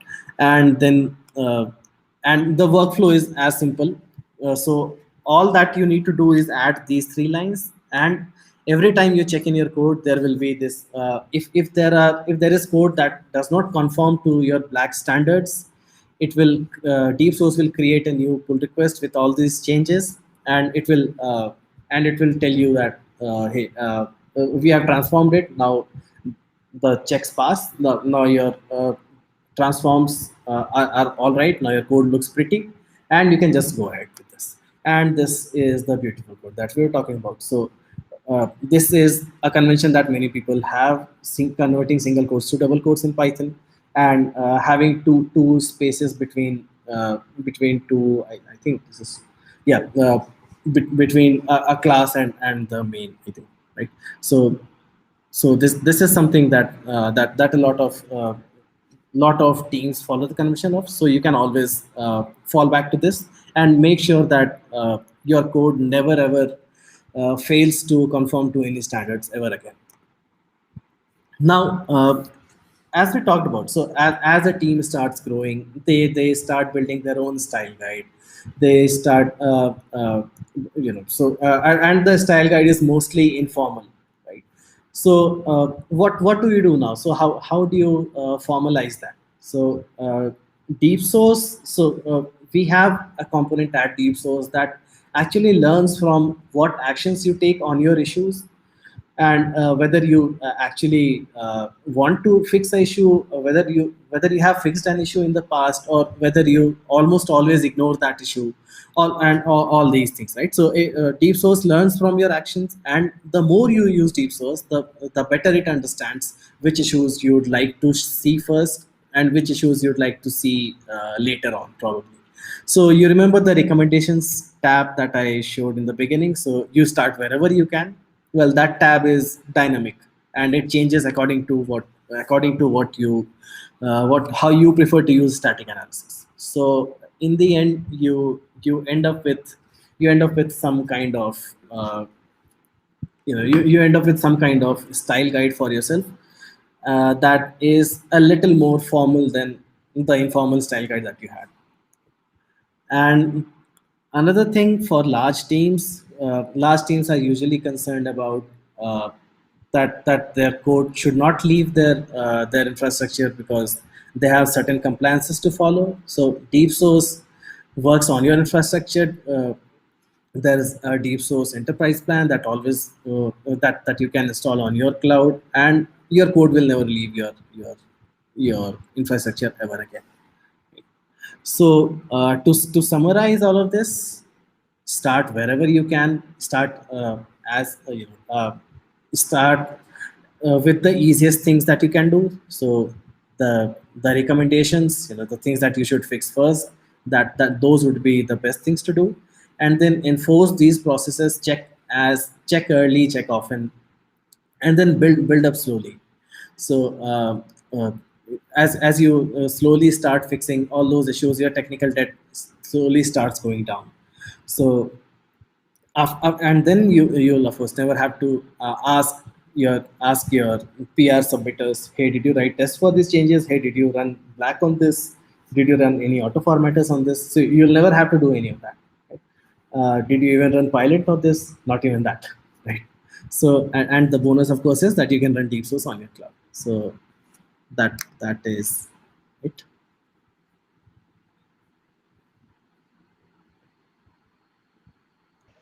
Maybe if there are any questions, we could take them. Any questions?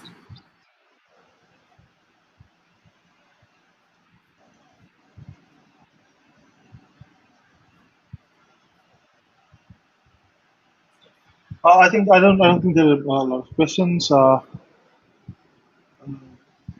Thanks everyone for watching. I think we have a few more really exciting announcements that are coming up following this. There are a few major releases that are happening. So just stay tuned, and you'll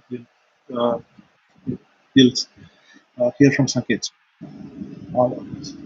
Bye bye.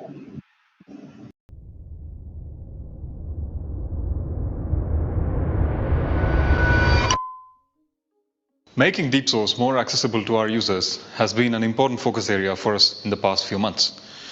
Programmatic access to the platform has been a prolific ask from our users. We are actively working on our public API platform at the moment, and I'm excited to announce the first step in that direction today. We are pleased to launch the all-new DeepSource CLI today. The CLI gives you easy access to your DeepSource account right from your terminal. You can now view the issues in a file without breaking your flow and fix them before you can make the push. All the key metrics of the repository are also accessible programmatically. Larger teams that use DeepSource often work on hundreds of repositories. We have added a new generate command in the CLI that will be useful to automate analysis config generation at scale. This will save you a few trips to the browser for sure. As an engineering team grows larger, code quality and security become a critical concern for a company. Over the past few months, several companies have asked us if they can run DeepSource on their premises, as it would give them better control of their source code and security. After working with some of the most progressive engineering teams in the world as design partners, we are pleased to launch DeepSource Enterprise today publicly. DeepSource Enterprise is a private version of DeepSource running on your own cloud infrastructure. It works exactly the same as the DeepSource you know and love and gives you complete control of your source code and data. In addition, we have first-class support for major cloud providers and source code management platforms, complete with enterprise-grade features like role-based access control, audit logs, and support for single sign-on. DeepSource Enterprise is ready to support large and fast-moving engineering teams today. Several large companies have adopted DeepSource Enterprise to ensure they're writing good code, and we are super excited about bringing it to the world now. But in addition to large enterprises, we have something exciting for startups and early-stage companies as well. Here's my co-founder Sanket, who will tell you more about it. DeepSource is in the business of helping developers write good code. We believe all companies, regardless of the amount of money in their bank, deserve access to the best tools that help them build amazing software that can change the world. When we started 2 years back as a team of 2, we leveraged early stage deals from some great products, which helped us tremendously. So it's our time to give back. We are pleased to announce DeepSource Startup Program today. You can now get $2,000 in credits to use DeepSource, in addition to over $100,000 worth of software that will help you build better software. We have partnered up with some of the most exciting developer tooling companies, and we can't wait to see what you build. What a great day of announcements. But we have one last thing for you before you go. Thousands of developers trust DeepSource to help them write good code every day. We are pleased to announce the latest changes to our pricing plan that make DeepSource more accessible to developers worldwide. DeepSource has always been free for open source. And going forward, developers will be able to use unlimited private repositories on DeepSource for free, with unlimited analysis runs. We have also introduced a new starter plan for teams at $10 per seat per month. This is a light version of our business plan and is ideal for small teams that are just getting started with implementing automated code reviews in their workflows. As we continue building the future of code review automation, we hope the changes to our pricing plan help more companies adopt static analysis as a vital part of their development workflows. At DeepSource, we continue to be committed to helping developers write good code. And we can't wait to see what you build with all these new products we announced today. Thank you for being with us today, and we hope to see you again soon. Have a great day.